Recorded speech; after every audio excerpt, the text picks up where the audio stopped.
ಎದೆ ಹಾಲನ್ನು ಅಷ್ಟೇ ಕೊಡೋದು. ಅದಾದ ನಂತರ ನಾವು ಏನು ತಿಳಿಸ್ಬೇಕು ಅನ್ನೋದು ತುಂಬ ಮಾಹಿತಿ ಕಡಿಮೆ ಇದೆ. ಭಾರತೀಯ ಮಕ್ಕಳ ವೈದ್ಯರ ಸಂಘ ಈ ಕುರಿತು ಈ ಜೂನ್ 6ರಂದು ದೇಶದುದ್ದ ಇದರ ಬಗ್ಗೆ ಒಂದು ಮಾಹಿತಿಯನ್ನು ಹರಡಿಸಲಿಕ್ಕೆ ತಂದೆ ತಾಯಿಯರಿಗೆ ಮಕ್ಕಳಿಗೆ ಅದರ ವಿಷಯದ ಬಗ್ಗೆ ತಿಳಿಸ್ಕೊಟ್ಟು ತುಂಬ ಶ್ರಮ ಪಡ್ತಾ ಇದೆ. ಆ ಕಾರಣದಿಂದ ಅವರು ಒಂದು ವಾರದ ಮುಂಚೆ ನಮ್ಮ ಭಾರತೀಯ ವೈದ್ಯಕೀಯ ಮಕ್ಕಳ ವೈದ್ಯರ ಸಂಘ ರಾಯಚೂರು ಶಾಖೆಗೆ ಒಂದು ಪತ್ರ ಬರೆದಾಗ ನನಗೆ ಫಸ್ಟ್ ನೆನಪಾಗಿದ್ದು ಇದನ್ನ ಯಾವ ರೀತಿ ನಮ್ಮ ಜನರಲ್ಲಿ ಈ ಅವೇರ್ನೆಸ್ ಮೂಡಿಸ್ಬೇಕು, ಇದನ್ನ ಯಾವ ರೀತಿ ಎಚ್ಚರಿಕೆ ಕೊಡಬೇಕು ಅಂತ ಫಸ್ಟ್ ನೆನಪಾಗಿದ್ದು ಆಶಾ ಕಾರ್ಯಕರ್ತರು ಮತ್ತು ಅಂಗನವಾಡಿ ಶಿಕ್ಷಕಿಯರು. ಯಾಕೆ ಅಂತಂದ್ರೆ ನಮ್ಮ ಆರೋಗ್ಯ ವ್ಯವಸ್ಥೆಯಲ್ಲಿ ನಿಮ್ಮ ರೋಲ್ ತುಂಬಾ ಇಂಪಾರ್ಟೆಂಟ್ ಇದೆ. ನಾನೀಗಾಗಲೇ ಕೆಲವೊಂದು ವರ್ಷಗಳ ಹಿಂದೆ ಅಥವಾ ಕೆಲವೊಂದು ತಿಂಗಳ ಹಿಂದೆ ಕರೋನಾ ಸಮಯದಲ್ಲಿ ಅದನ್ನು ತುಂಬಾ ಮನವರಿದಿದ್ದೀನಿ. ಯಾಕೆ ಅಂತಂದ್ರೆ ಈ ಕರೋನಾ ಅಂತ ಸಂಕಷ್ಟದಲ್ಲಿ ನಮ್ಮ ಆರೋಗ್ಯ ವ್ಯವಸ್ಥೆಗಳಲ್ಲಿ ಯಾವ ಪ್ರೈವೇಟ್ ಆರ್ಗನೈಸೇಷನ್ಸ್ ಆಗಲಿ, ಪ್ರೈವೇಟ್ ಡಾಕ್ಟರ್ಸ್ ಆಗಲಿ, ಅಥವಾ ಯಾವುದೇ ವೈದ್ಯರಾಗಲಿ, ಅಥವಾ ಗೌರ್ಮೆಂಟ್ ಆರ್ಗನೈಸೇಷನ್ಸ್ ಆಗಲಿ ಆ ಕಷ್ಟದಲ್ಲಿದ್ದಾಗ ಯಾರು ಮುಂದುವರಲಿಲ್ಲ. ಆ ಸಮಯದಲ್ಲಿ ಎಲ್ಲರಿಗಿಂತ ಫ್ರಂಟ್ ಲೈನ್ ಅಲ್ಲಿ ವರ್ಕ್ ಮಾಡ್ತಿದ್ದು ನೀವು. ಅದನ್ನ ನಿಮ್ಗೆ ಗೊತ್ತಿರೋ ಹಾಗೆ ವಿಶ್ವ ಆರೋಗ್ಯ ಸಂಸ್ಥೆ ನಿಮ್ಮ ಸೇವೆಯನ್ನು ಬಹಳಷ್ಟು ಶ್ಲಾಘಿಸಿದೆ. ಅದಕ್ಕೆ ನಿಮ್ಮ ಬೆಸ್ಟ್ ಹೆಲ್ತ್ ವರ್ಕರ್ಸ್ ಅಂತ ಹೇಳಿ top 6 health workers in world ಅಂತ ಹೇಳಿ ರಿಕಗ್ನೈಸ್ ಮಾಡಿದೆ. ಅದನ್ನ ನೋಡಿ ಬಹಳ ಸಂತೋಷ ಆಯ್ತು ನನಗೆ. ಅದಕ್ಕೆ ಫಸ್ಟ್ ನೆನಪಾಗಿದ್ದು ನೀವು. ನಮ್ಮ ಹೆಲ್ತ್ ಚೈನ್ ಅಲ್ಲಿ ನಿಮಗೆ ನಾನು ಏನ ಹೇಳಿದ್ರೆ ಅದನ್ನ 1000 ಮೆಂಬರ್ಸ್ ಮಾಡ್ಬೋದು. ನೀವು ಒಬ್ರಿಗೆ ಹೇಳಿದ್ರೆ ಅದನ್ನ 100 ಜನಕ್ಕೆ ಮಾಡ್ಬೋದು. ಆ ಕಾರಣದಿಂದ ಈ ತರ ಇದ್ರೆ ನಮ್ಮ ಯಾವ ಪಾಲಕರಿಗೆ ಸೇರಿಸೋದು, ಅಥವಾ ಶಾಲೆಗಳಿಗೆ ಹೋಗಿ ಹೇಳೋದ, ಅಥವಾ ಹಾಸ್ಪಿಟಲ್ ಬರೋಂಥ ಪಾಲಕರಿಗೆ ಹೇಳೋದ ಅಂತ ಈ ತರ ನೋಡಿದಾಗ, ಅಥವಾ ಮಕ್ಕಳ ವೈದ್ಯರಿಗೆ ಹೇಳೋದ ಅಂತ ಈ ತರ ವಿಚಾರ ಮಾಡಿದಾಗ ಎಲ್ಲಕ್ಕಿಂತ ಸೂಕ್ತವಾದದ್ದು ನಿಮ್ಮ ನೆನಪೇ ಆಗಿರೋದು. ಆ ಕಾರಣದಿಂದ ನಾನು ನಮ್ಮ DHO ಸರಿಗೆ ಭೇಟಿಯಾಗಿ ಮತ್ತು ತಾಲೂಕು ಹೆಲ್ತ್ ಆಫೀಸರ್ಗೆ ಭೇಟಿಯಾದಾಗ ನಿಮ್ಮನ್ನೆಲ್ಲ ಸೇರಿಸಲಿಕ್ಕೆ ಅನುಕೂಲ ಮಾಡಿಕೊಟ್ರು. ಅವ್ರಿಗೂ ನನ್ನ ಹೃತ್ಪೂರ್ವಕ ವಂದನೆಗಳು. ಇವತ್ತು ಮೇನ್ ಉದ್ದೇಶ ಏನಂತಂದ್ರೆ ಹಾಲು ಎಷ್ಟು ಇಂಪಾರ್ಟೆಂಟ್ ಇದೆ ಅಂತಂದ್ರೆ ಹಾಲನ್ನ ಆಲ್ಮೋಸ್ಟ್ ನಾವು ಅಮೃತಕ್ಕೆ ಸಮಾನ ಅಂತ ಹೇಳ್ತೀವಿ. ಎಲ್ಲ ಮಕ್ಕಳಿಗೂ first 6 months exclusive breast feeding ಅಂತ ಹೇಳ್ತೀವಿ. ಎದೆ ಹಾಲು ಮಾತ್ರ ಕೊಡ್ಬೇಕು, ಅದನ್ನ ಬಿಟ್ಟು ಏನೇನು ಕೊಡಬಾರ್ದು. ಯಾಕೆ ಅಂತಂದ್ರೆ ಅದರಲ್ಲಿ ನಮ್ಮ ಮಾನಸಿಕ ಬೆಳವಣಿಗೆಗೆ, ನಮ್ಮ ದೈಹಿಕ ಬೆಳವಣಿಗೆಗೆ, ಮತ್ತೆ ನಮ್ದು ಇಂಟೆಲಿಜೆಂಟ್ ಕೋಶೆಂಟ್ ಅಂತೀವಿ, ನಮ್ಮ ಜಾಣತನ ಹೆಚ್ಚಿಸ್ಲಿಕ್ಕೆ ಎಲ್ಲ ಶಕ್ತಿ ಇರುತ್ತೆ ಅದರಲ್ಲಿ. ಅದಕ್ಕೆ ನಮ್ಮ ಪಾಪು ತೂಕ ಬರ್ತಾ ಇಲ್ಲ ಅಂತ ಹೇಳಿ ಬೇರೆ ಹಾಲನ್ನು ಮೊರೆ ಹೋಗೋದು ಅಥವಾ ಬೇರೆ ಏನಾದ್ರು ಇದು ಮಾಡೋದು ಅವಶ್ಯಕತೆ ಇಲ್ಲ. ಆ ಕಾರಣದಿಂದ ಎದೆ ಹಾಲು 6 ತಿಂಗಳ ತನಕ ಕೊಟ್ಟ ಮೇಲೆ 6 ತಿಂಗಳ ನಂತರ ದೈಹಿಕ ಬೆಳವಣಿಗೆ ಹೆಚ್ಚಾಗೋದು, ಮತ್ತಂದ್ರೆ ಬ್ರೈನ್ ಬೆಳವಣಿಗೆ ಕೂಡ ತುಂಬಾ ಇರುತ್ತೆ. ಈ ಬೆಳವಣಿಗೆಗೆ ಅನುಕೂಲವಾದಂತ ಪೋಷಕಾಂಶಗಳು 6 ತಿಂಗಳ ನಂತರ ಅದೇ ಹಾಲಿನಲ್ಲಿ ಸಿಗೋದಿಲ್ಲ ನಮಗೆ. ಅವಾಗ ನಾವೇನ್ ಮಾಡಬೇಕು, ಹೊರಗಡೆಯಿಂದ ಆಹಾರ ಪದಾರ್ಥಗಳನ್ನು ಕೊಡಬೇಕಾಗುತ್ತೆ. ಈ ಪೂರಕ ಆಹಾರ ಅಂತಂದ್ರೆ ಏನು ಅಂತಂದ್ರೆ ಈ ಎದೆ ಹಾಲಿನ ಜೊತೆಗೆ ನಾವು ಬೇರೆ ಆಹಾರ ಪದಾರ್ಥಗಳನ್ನು 6 ತಿಂಗಳಲ್ಲಿ ಮಕ್ಕಳಿಗೆ ಯಾವಾಗ ಆರಂಭಿಸ್ತೀವೋ ಅದನ್ನೇ ಪೂರಕ ಆಹಾರ ಅಂತ ಕರಿತೀವಿ. ನನ್ನ ಕ್ಲಿನಿಕ್ ಅಲ್ಲಿ ಎಷ್ಟೊಂದು ಜನ ಬಂದಿರ್ತಾರೆ, ತಾಯಂದಿರು ಬಂದಾಗ ನಿಮ್ಮ 7 ತಿಂಗಳು 8 ತಿಂಗಳು ಪಾಪ ಬಂದಿರುತ್ತೆ. ಅವ್ರು ಬಂದಿರೋದು ಏನೋ ಒಂದು ಕಾಯಿಲೆ ಬಂದಿರ್ತಾರೆ, ಕೆಮ್ಮು, ನೆಗಡಿ, ಶೀತ, ಜ್ವರ ಅಥವಾ ವಾಂತಿ ಇತ್ಯಾದಿ ಕಾಯಿಲೆಗಳಿಗೆ ಬಂದಿರ್ತಾರೆ. ಆ ಸಮಯದಲ್ಲಿ ಔಟ್ ಆಫ್ ಇಂಟ್ರೆಸ್ಟ್ ನಾವು ಕೇಳ್ತೀವಿ, ಏನು 6 ತಿಂಗಳಾಗಿದೆಲ್ಲ ನಿಮ್ಮ ಮಗುಗೆ ಏನ್ ತಿನ್ನಿಸ್ತಾ ಇದ್ದೀರಿ ನೀವು ಅಂತ ಕೇಳಿದಾಗ ಅವ್ರು ಹೇಳೋಂಥ ಉತ್ತರಗಳು ನಮಗೆ ಬಹಳ ಗಾಬರಿ ಮಾಡುತ್ತೆ. ಯಾಕೆ ಅಂತಂದ್ರೆ 6 ತಿಂಗಳಾಗಿದೆ ನಮ್ಮ ಮಗು, ನಾನು ಬಿಸ್ಕೆಟ್ ತಿನ್ನಿಸ್ತಿದ್ದೀನಿ. ತುಂಬಾ ಸಾಮಾನ್ಯ ಇದೆ. ಏನ್ ತಿನ್ನಿಸ್ತಾ ಇದೆ ಅಂದ್ರೆ ಬಿಸ್ಕೆಟ್ ತಿನ್ನಿಸ್ತಾ ಇದ್ದೀನಿ. ಇಲ್ಲ ಅಂತಂದ್ರೆ ನಮ್ಮ ಮನೇಲಿ ಹಸು ಇದೆ ಸರ್, ಹಸುವಿನ ಹಾಲು ಕೊಡ್ತಾ ಇದ್ದೀನಿ, ಇಲ್ಲ ಎಮ್ಮೆ ಹಾಲು ಕೊಡ್ತಾ ಇದ್ದೀನಿ. ಕೆಲವೊಂದ್ಸಲ ಈ ತರ ದನ ಕರು ಇಲ್ದವರು ನಾನು ಪಾಕೆಟ್ ಹಾಲು ಕುಡಿಸ್ತಾ ಇದ್ದೀನಿ, ಈ ತರನೇ ಹೇಳೋದು. ಆಮೇಲೆ ಅಂತಂದ್ರೆ ತಮಗೇನು ಅಡಿಗೆ ಮಾಡಿರ್ತಾರೆ ಅದನ್ನೇ ತಿನ್ಸೋದು. ಈ ಮಕ್ಕಳಿಗೆ ಪ್ರತ್ಯೇಕವಾಗಿ ಅಡಿಗೆ ಮಾಡಬೇಕು, ಈ ಮಕ್ಕಳಿಗೆ ಏನ್ ತಿನ್ನಿಸ್ಬೇಕು ಅಂತ ಅನ್ನೋ ಇನ್ಫಾರ್ಮೇಶನ್ ನಮ್ಮ ಜನರಲ್ಲಿ ಇಲ್ಲ. ಅದರಿಂದ ಏನಾಗುತ್ತೆ ಅಂತಂದ್ರೆ ಈ ದೈಹಿಕ ಬೆಳವಣಿಗೆ ಅಂತೂ ಕಾಂಪ್ರಮೈಸ್ ಆಗೇ ಆಗುತ್ತೆ. ಅವಾಗ ಮಕ್ಕಳು ಗಿಡ್ಡಿರ್ತಾವ, ಅಥವಾ ದಪ್ಪ ಆಗೋದಿಲ್ಲ, ಅಪೌಷ್ಟಿಕತೆ ಅಂತ ಹೇಳ್ತೀವಿ. ಇದ್ರ ಜೊತೆಗೇನೆ ಇದು ಕಣ್ಣಿಗೆ ಕಾಣಿಸಂತದ್ದು. ಕಣ್ಣಿಗೆ ಕಾಣಿಸಲಾದಂತ ಕೆಲವೊಂದು ತೊಂದರೆಗಳಾಗ್ತಾವ. ಏನು ಅಂತಂದ್ರೆ ಆ ಸ್ಕೂಲಲ್ಲಿ ಮಕ್ಕಳು ಹುಷಾರಿರಲ್ಲ, ಸೊ ಓದೋದ್ರಲ್ಲಿ ಹಿಂದುಳಿತಾವ, ಸೊ ಸೆಲ್ಫ್ ಡಿಸಿಷನ್ಸ್ ತಗೊಳ್ಳಲ್ಲ. ಸೊ ಆಮೇಲೆ ಆ ಥರ ಏನಾಗುತ್ತೆ, ಒಂದು ಫ್ಯಾಮಿಲಿಗೆ ಅದು ಒಂದು ಆ ಕುಟುಂಬಕ್ಕೆ ಒಂದು ಆಧಾರ ಸ್ತಂಭ ಆಗಂತ ಮಕ್ಕಳು ಇದರ ಕರೆಕ್ಟ್ ಪೋಷಕಾಂಶಗಳು ದೊರೆದೇನೆ ರಕ್ತಹೀನತೆ ಅಥವಾ ಕೆಲವೊಂದ್ಸಲ ಅಪೌಷ್ಟಿಕತೆಗೆ ಬಳಲಿ, ಸೊ ಅದೊಂದು ರೋಗಗ್ರಸ್ತ ಮಕ್ಕಳಾದ್ರೆ ಅದೊಂದು ಶಾಪ ಆಗುತ್ತೆ ಕುಟುಂಬಕ್ಕೆ. ಆ ಕಾರಣದಿಂದ ನಾವು ಸೊ ನೀವುಗಳಾದ ಆಶಾ ವರ್ಕರ್ಸು ಮತ್ತು ಆಮೇಲೆ ಅಂಗನವಾಡಿ ಶಿಕ್ಷಕಿಯರು ಎಲ್ಲರೂ ಸೇರಿ ಏನ್ ಮಾಡ್ಬೇಕಂತಂದ್ರೆ ನಮ್ಮ ಭವಿಷ್ಯನ ಉಜ್ವಲ ಮಾಡುವಂತ ಮಕ್ಕಳ ಆರೋಗ್ಯವನ್ನ ಕಾಪಾಡಬೇಕು. ಸೊ ಅದು ಬಹಳ ಇಂಪಾರ್ಟೆಂಟ್. ಆ ಕಾರಣ ಇದನ್ನ ಯಾವ ರೀತಿ ಮಾಡ್ಬೋದು, ಮೊದಲ 6 ತಿಂಗಳ ಹಾಲಿನ ಬಗ್ಗೆ ಅಂತ ಗೊತ್ತಾಯ್ತು ನಿಮಗೆ. ಸೊ ಅದಾದ ನಂತರ ಪೂರಕ ಆಹಾರ ಇದನ್ನ ವ್ಯವಸ್ಥಿತವಾಗಿ ಮಾಡಿದ್ರೆ ಸರಿ ಹೋಗುತ್ತೆ. ಯಾಕೆ ಪೂರಕ ಆಹಾರದ ಬಗ್ಗೆ ಇಷ್ಟು ನಾವು ಇವತ್ತು ಏಕಾಗ್ರತೆ ಮಾಡಕತ್ತೀವಿ, ಯಾಕೆ ಇಷ್ಟು ಅವೇರ್ನೆಸ್ ಮಾಡಕತ್ತೀವಿ ಅಂತಂದ್ರೆ, ಮೊದಲ 2000 ಡೇಸ್ ಅಂತ ಏನ್ ಹೇಳ್ತೀವಿ, ಮೊದಲು 9 ದಿನ ಅಪ್ ಟು 2 years 24 months, ಈ 2 ವರ್ಷದ ತನಕ ಮಕ್ಕಳದ ಬ್ರೈನ್ ಏನಿರ್ತದ ತುಂಬಾ ಫಾಸ್ಟ್ ಆಗಿ ಬೆಳೆಯುತ್ತೆ. ಮೆದುಳು ತುಂಬಾ ಫಾಸ್ಟ್ ಆಗಿ ಬೆಳೆಯುತ್ತೆ, ಆದ್ರೆ ದೇಹ ಇನ್ನೂ ಬೆಳೆದಿರಲ್ಲ. ಸೊ 3 years ತನಕ, ಫಸ್ಟ್ 3 years ನಮ್ದು ಮೆದುಳು ಏನಿದೆ 80 to 90% ಗ್ರೋತ್ ಆಗಿಬಿಡುತ್ತೆ. ಆದ್ರೆ ದೇಹ ಇನ್ನೂ ಬೆಳೀತಾ ಇರುತ್ತೆ. ಅದಕ್ಕೆ 18 ವರ್ಷ 20 ವರ್ಷ ಬೆಳಿಬೋದು, ಬಟ್ ಬ್ರೈನ್ ಬೆಳೆಯೋದು ಮಾತ್ರ ಫಸ್ಟ್ 3 years. ಸೊ ಆ 3 years ಅಲ್ಲಿ ನೀವು ಈ ಐರನ್ ಡೆಫಿಷಿಯನ್ಸಿ ಆಗುತ್ತೆ, ಕಬ್ಬಿಣಾಂಶ ಕೊರತೆ ಆಯ್ತಂತಂದ್ರೆ ರಕ್ತಹೀನತೆ ಆಗ್ಬೋದು, ಕೆಲವೊಂದ್ಸಲ ಪೋಷಕಾಂಶಗಳ ಕೊರತೆಯಿಂದ ಅಪೌಷ್ಟಿಕತೆ ಆಗ್ಬೋದು. ಕೆಲವೊಂದ್ಸಲ ಏನಾಗುತ್ತೆ, ನಾವೇನಾದ್ರೂ ಕೆಲವೊಂದ್ಸಲ ಸರಿಯಾಗಿ ಉಪಯೋಗಿಸ್ತೇನೆ, ಬ್ಯಾಲೆನ್ಸ್ಡ್ ಫುಡ್ ಉಪಯೋಗಿಸ್ತೇನೆ, ಕೆಲವೊಂದ್ಸಲ ಇತ್ತೀಚೆಗೆ ಈ ಅಪೌಷ್ಟಿಕತೆ ಹೆಚ್ಚು ಪ್ರಾಬ್ಲಮ್ ಬಾಧೆ ಮಾಡ್ತಾ ಇದೆಯೋ ಅಷ್ಟೇ ಬಾಧೆ ಅದರ ಅಪೋಸಿಟ್ ಬೊಜ್ಜುತನ ಕೂಡ ಮಾಡ್ತಾ ಇದೆ. ಸೊ ಆ ಕಾರಣ ಅದರಲ್ಲಿ ಏನಾಗುತ್ತೆ, ಸೊ ಕೊಬ್ಬಿನ ಅಂಶಗಳನ್ನ ಹೆಚ್ಚು ತಿನ್ನಿಸೋದು, ಜಂಕ್ ಫುಡ್ಸ್ ಹಾವಳಿ ಹೆಚ್ಚಾಗಿದೆ, ಆ ಜಂಕ್ ಫುಡ್ಸ್ ಅನ್ನ ಹೆಚ್ಚು ತಿನ್ನಿಸೋದು, ಈ ತರ ಮಾಡೋದ್ರಿಂದ ಅಲ್ಲಿ ಏನಾಗ್ತದೆ ಅಂತಂದ್ರೆ ಎರಡೂ ಮಕ್ಕಳು, ಈ ಕಡೆ ಅಪೌಷ್ಟಿಕತೆ ಆ ಬೊಜ್ಜುತನ ಎರಡೂ ಕಾಯಿಲೆಗಳು ತುತ್ತಾಗ್ತವೆ. ಸೊ ಆ ಕಾರಣದಿಂದ ನಾವು ಇವತ್ತು ಈ ಪೂರಕ ಆಹಾರವನ್ನು ಸರಿಯಾಗಿ ಮಾಡೋದ್ರಿಂದ ಈ ಬ್ರೈನ್ ಬೆಳವಣಿಗೆ ಕೂಡ ಸರಿಯಾಗಿ ಆಗುತ್ತೆ. ಆ ಕಾರಣದಿಂದ ಇದಕ್ಕೆ ಒತ್ತು ಕೊಡ್ತಾ ಇದ್ದೀವಿ. ಈ ಪೂರಕ ಆಹಾರ ಅಂತಂದ್ರೆ 6 ತಿಂಗಳ ನಂತರ ಎದೆ ಹಾಲಿನ ಜೊತೆಗೆ ಬೇರೆ ಏನನ್ನಾದ್ರೂ ತಿನ್ನಿಸ್ತೀವಲ್ಲ ಅದನ್ನೇ ಪೂರಕ ಆಹಾರ ಅಂತ ಕರಿತೀವಿ. ಈ ಪೂರಕ ಆಹಾರವನ್ನು 6 ತಿಂಗಳಲ್ಲೇ ಯಾಕೆ ಕೊಡಬೇಕು ಅನ್ನೋದು ಕ್ವಶನ್. ಕೆಲವೊಬ್ರು ನಿಮ್ಮದ್ರಲ್ಲಿ ಕೇಳ್ಬೋದು, ಸರ್ ಇದು 3 ತಿಂಗಳಲ್ಲಿ ಹಾಲು ಸರಿ ಹೋಗ್ತಿಲ್ಲ, ನಾನು ಅವಾಗೇ ಕೊಡ್ಬೋದಲ್ಲ, ಸೊ ಅವಾಗ ಯಾಕೆ ಕೊಡಲ್ಲ ಇದು?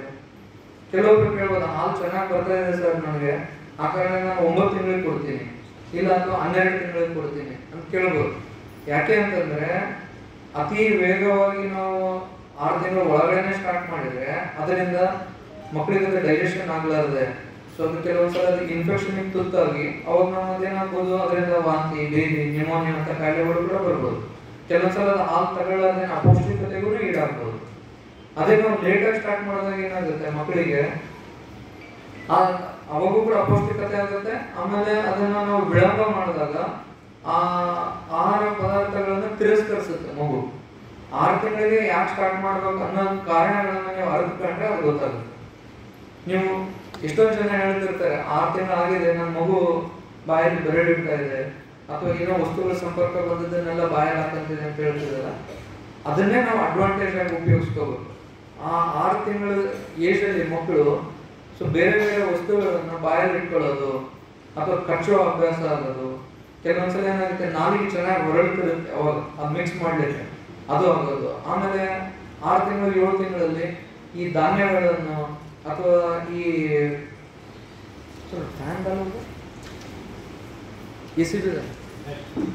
ಸೊ ಈ ಧಾನ್ಯಗಳನ್ನು ಕೆಲವೊಂದ್ಸಲ ಈ ಪ್ರೋಟೀನ್ ಅಂಶಗಳನ್ನು ಸೊ ಡೈಜೆಷನ್ ಮಾಡ್ಕೊಳ್ಳಿಕ್ಕೆ ಹೆಚ್ಚು ಅನುಕೂಲ ಆಗುತ್ತೆ. ಕರಳುಗಳು ಕೂಡ ಅವಾಗ ಡೈಜೆಷನ್ ಮಾಡ್ಕೊಳ್ಳೋ ಕೆಪಾಸಿಟಿ ಬರುತ್ತೆ ಆ ಮಗುಗೆ. ಆ ಕಾರಣದಿಂದ 6 ತಿಂಗಳಲ್ಲಿ ನಾವು ಐಡಿಯಲ್ ಸ್ಟಾರ್ಟ್ ಮಾಡಬೇಕು.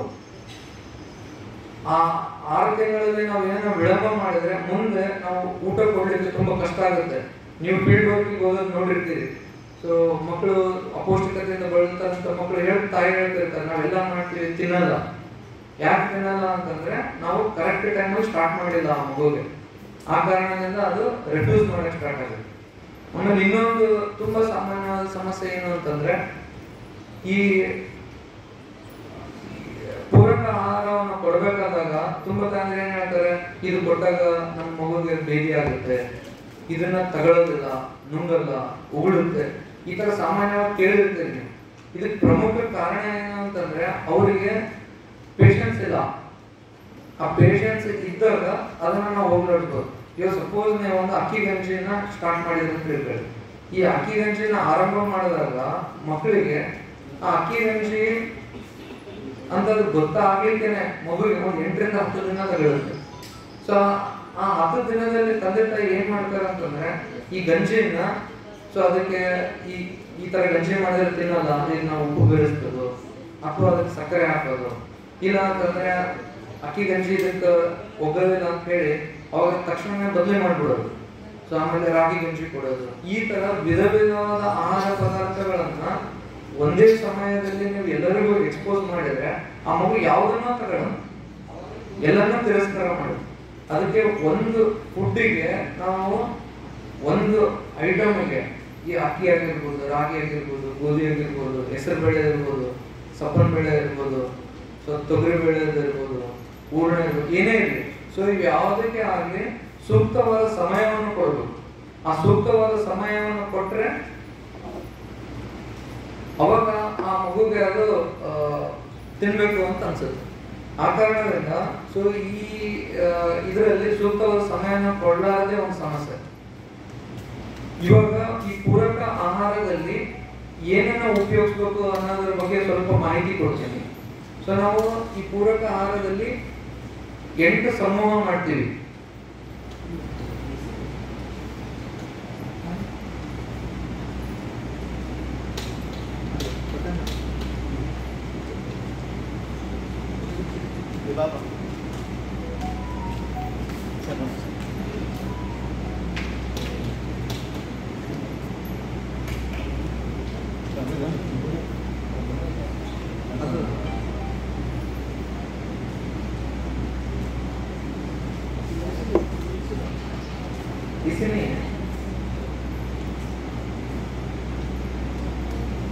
ಈ ಪೂರಕ ಆಹಾರದಲ್ಲಿ 8 ಸಮೂಹವನ್ನ ಮಾಡ್ತೀವಿ.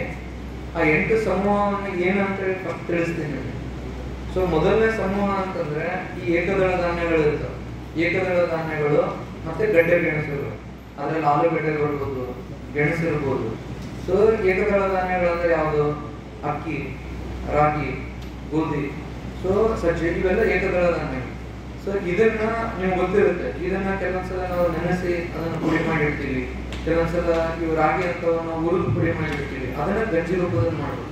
ಈ ಗಂಜಿ ಮಾಡ್ಬೇಕಾದಾಗ ಒಂದು ಇಂಪಾರ್ಟೆಂಟ್ ಏನಂತಂದ್ರೆ ಈ ಗಂಜಿನ ತುಂಬಾ ನೀರ್ ರೂಪದಲ್ಲಿ ಮಾಡಬಾರ್ದು. ನೀರ್ ಮಾಡಿದ ಅದನ್ನ ಸ್ವಲ್ಪ ಗಟ್ಟಿ ಮಾಡ್ಬೇಕು.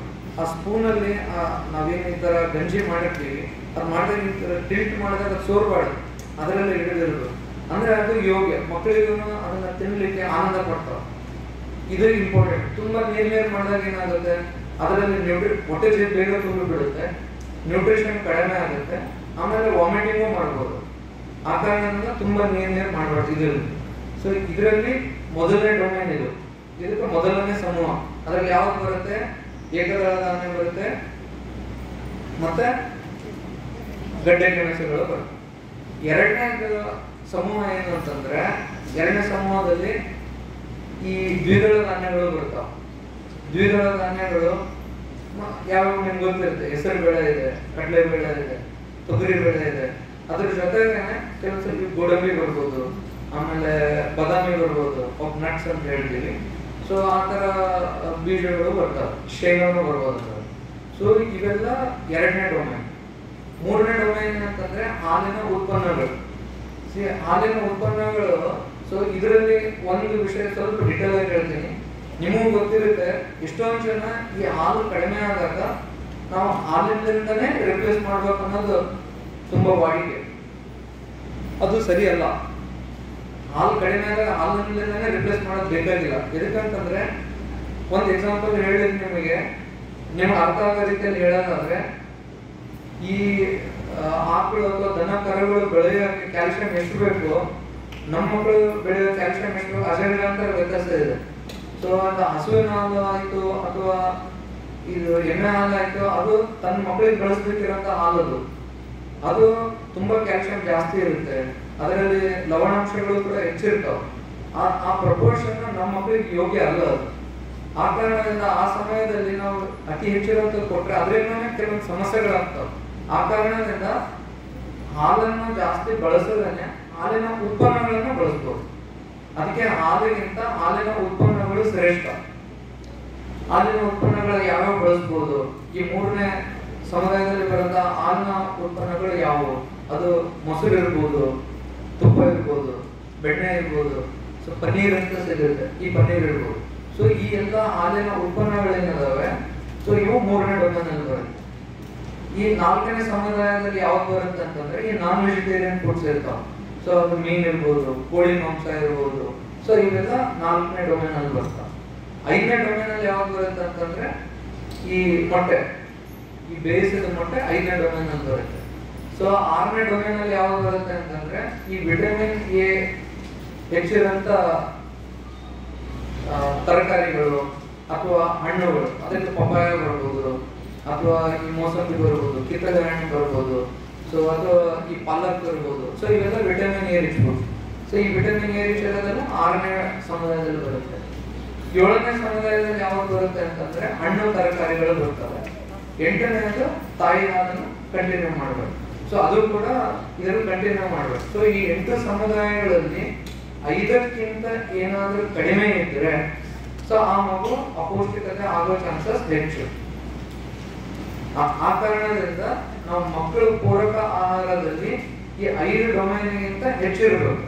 ಎಷ್ಟೊಂದು ಜನ ನಮ್ಮ ಹತ್ರ ಸಸ್ಯಾಹಾರಿಗಳು ಇರ್ತಾರೆ, ಅವ್ರಿಗೆ ನಾವು ಮಾಂಸ ತಿನ್ಸಕ್ ಕೇಳಕ್ ಆಗೋದಿಲ್ಲ, ಅದಕ್ಕೆ ಎಕ್ಸ್ಕ್ಲೂಷನ್ ಇದೆ, ಅದನ್ನ ಬಿಟ್ಟು ಬೇರೆ ಕೊಡ್ಬೋದು.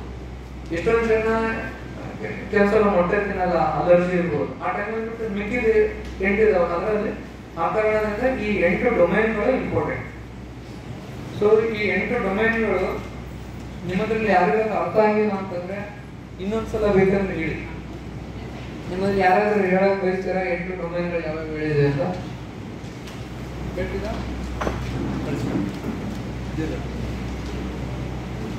ಹಲೋ,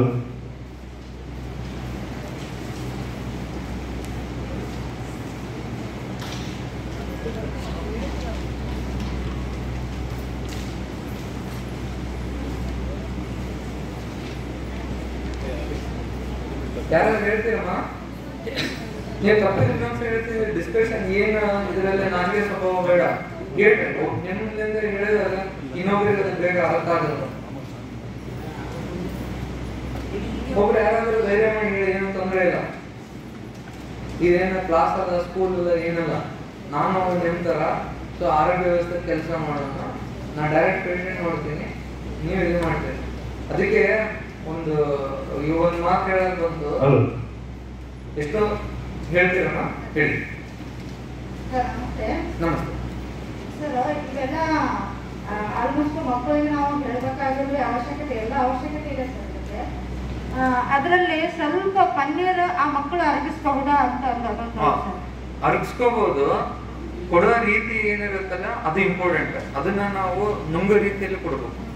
ಆಮೇಲೆ ಈ ಎನಿಮಲ್ ಪ್ರೋಟೀನ್ಸ್ ಅಂತ ಏನ್ ಹೇಳ್ತೀವಲ್ಲ, ಪ್ರಾಣಿಗಿಂತ ಡಿರೈವ್ ಆಗಿರೋಂಥದ್ದು ಪ್ರೋಟೀನ್ ಅಂಶಗಳನ್ನ ಯೂಶಲಿ 9 ತಿಂಗಳ ನಂತರ ಕೊಡ್ಬೇಕು. ಆ ಸಮಯದಲ್ಲಿ ಕರಳುಗಳು ಅರಗಿಸ್ಕೊಳ್ಳೋಕೆ ಶಕ್ತಿ ಚೆನ್ನಾಗಿರುತ್ತೆ. ಸೊ ಆ ತರ ಮಾಡಿದಾಗ ಅದು ಒಳ್ಳೆಯದು. ಸರಿ ಸರ್. ಇವೆಲ್ಲ ನಾವು ಸ್ಟ್ಯಾಂಡರ್ಡ್ ಸಭೆಗಳು ಪೌಷ್ಟಿಕ ಸಭೆಗಳು ಮಾಡಿದಾಗ ಇವೆಲ್ಲ ಪಾಯಿಂಟ್ಗಳು ನೀವು ಹೇಳಿದ್ದೆಲ್ಲ ಹೇಳ್ತೀವಿ ಸರ್. ಇವೆಲ್ಲ ನಮಗೆ ಉಪಯುಕ್ತ ಅಂತ ಹೇಳ್ತೀವಿ. ಅದೇ ಡೌಟ್ ಸರ್, ಏನಿಲ್ಲ ಎಲ್ಲ ಸರಿಗಿದೆ, ಬಟ್ ಪನ್ನೀರ್ ಒಂದೇ ಡೌಟ್ ಇತ್ತು ಸರ್. ನೀವು ಒಂದ್ಸಲ ಎಲ್ಲರಿಗೂ ನಾವು 8 ಡೊಮೈನ್ ಹೇಳಿದ್ವಲ್ಲ, ಆ 8 ಡೊಮೈನ್ಗಳನ್ನ ರಿಪೀಟ್ ಮಾಡಿ ಒಂದ್ಸಲ, ಎಲ್ಲರಿಗೂ ಅನುಕೂಲ ಆಗ್ಲಿಕ್ಕೆ.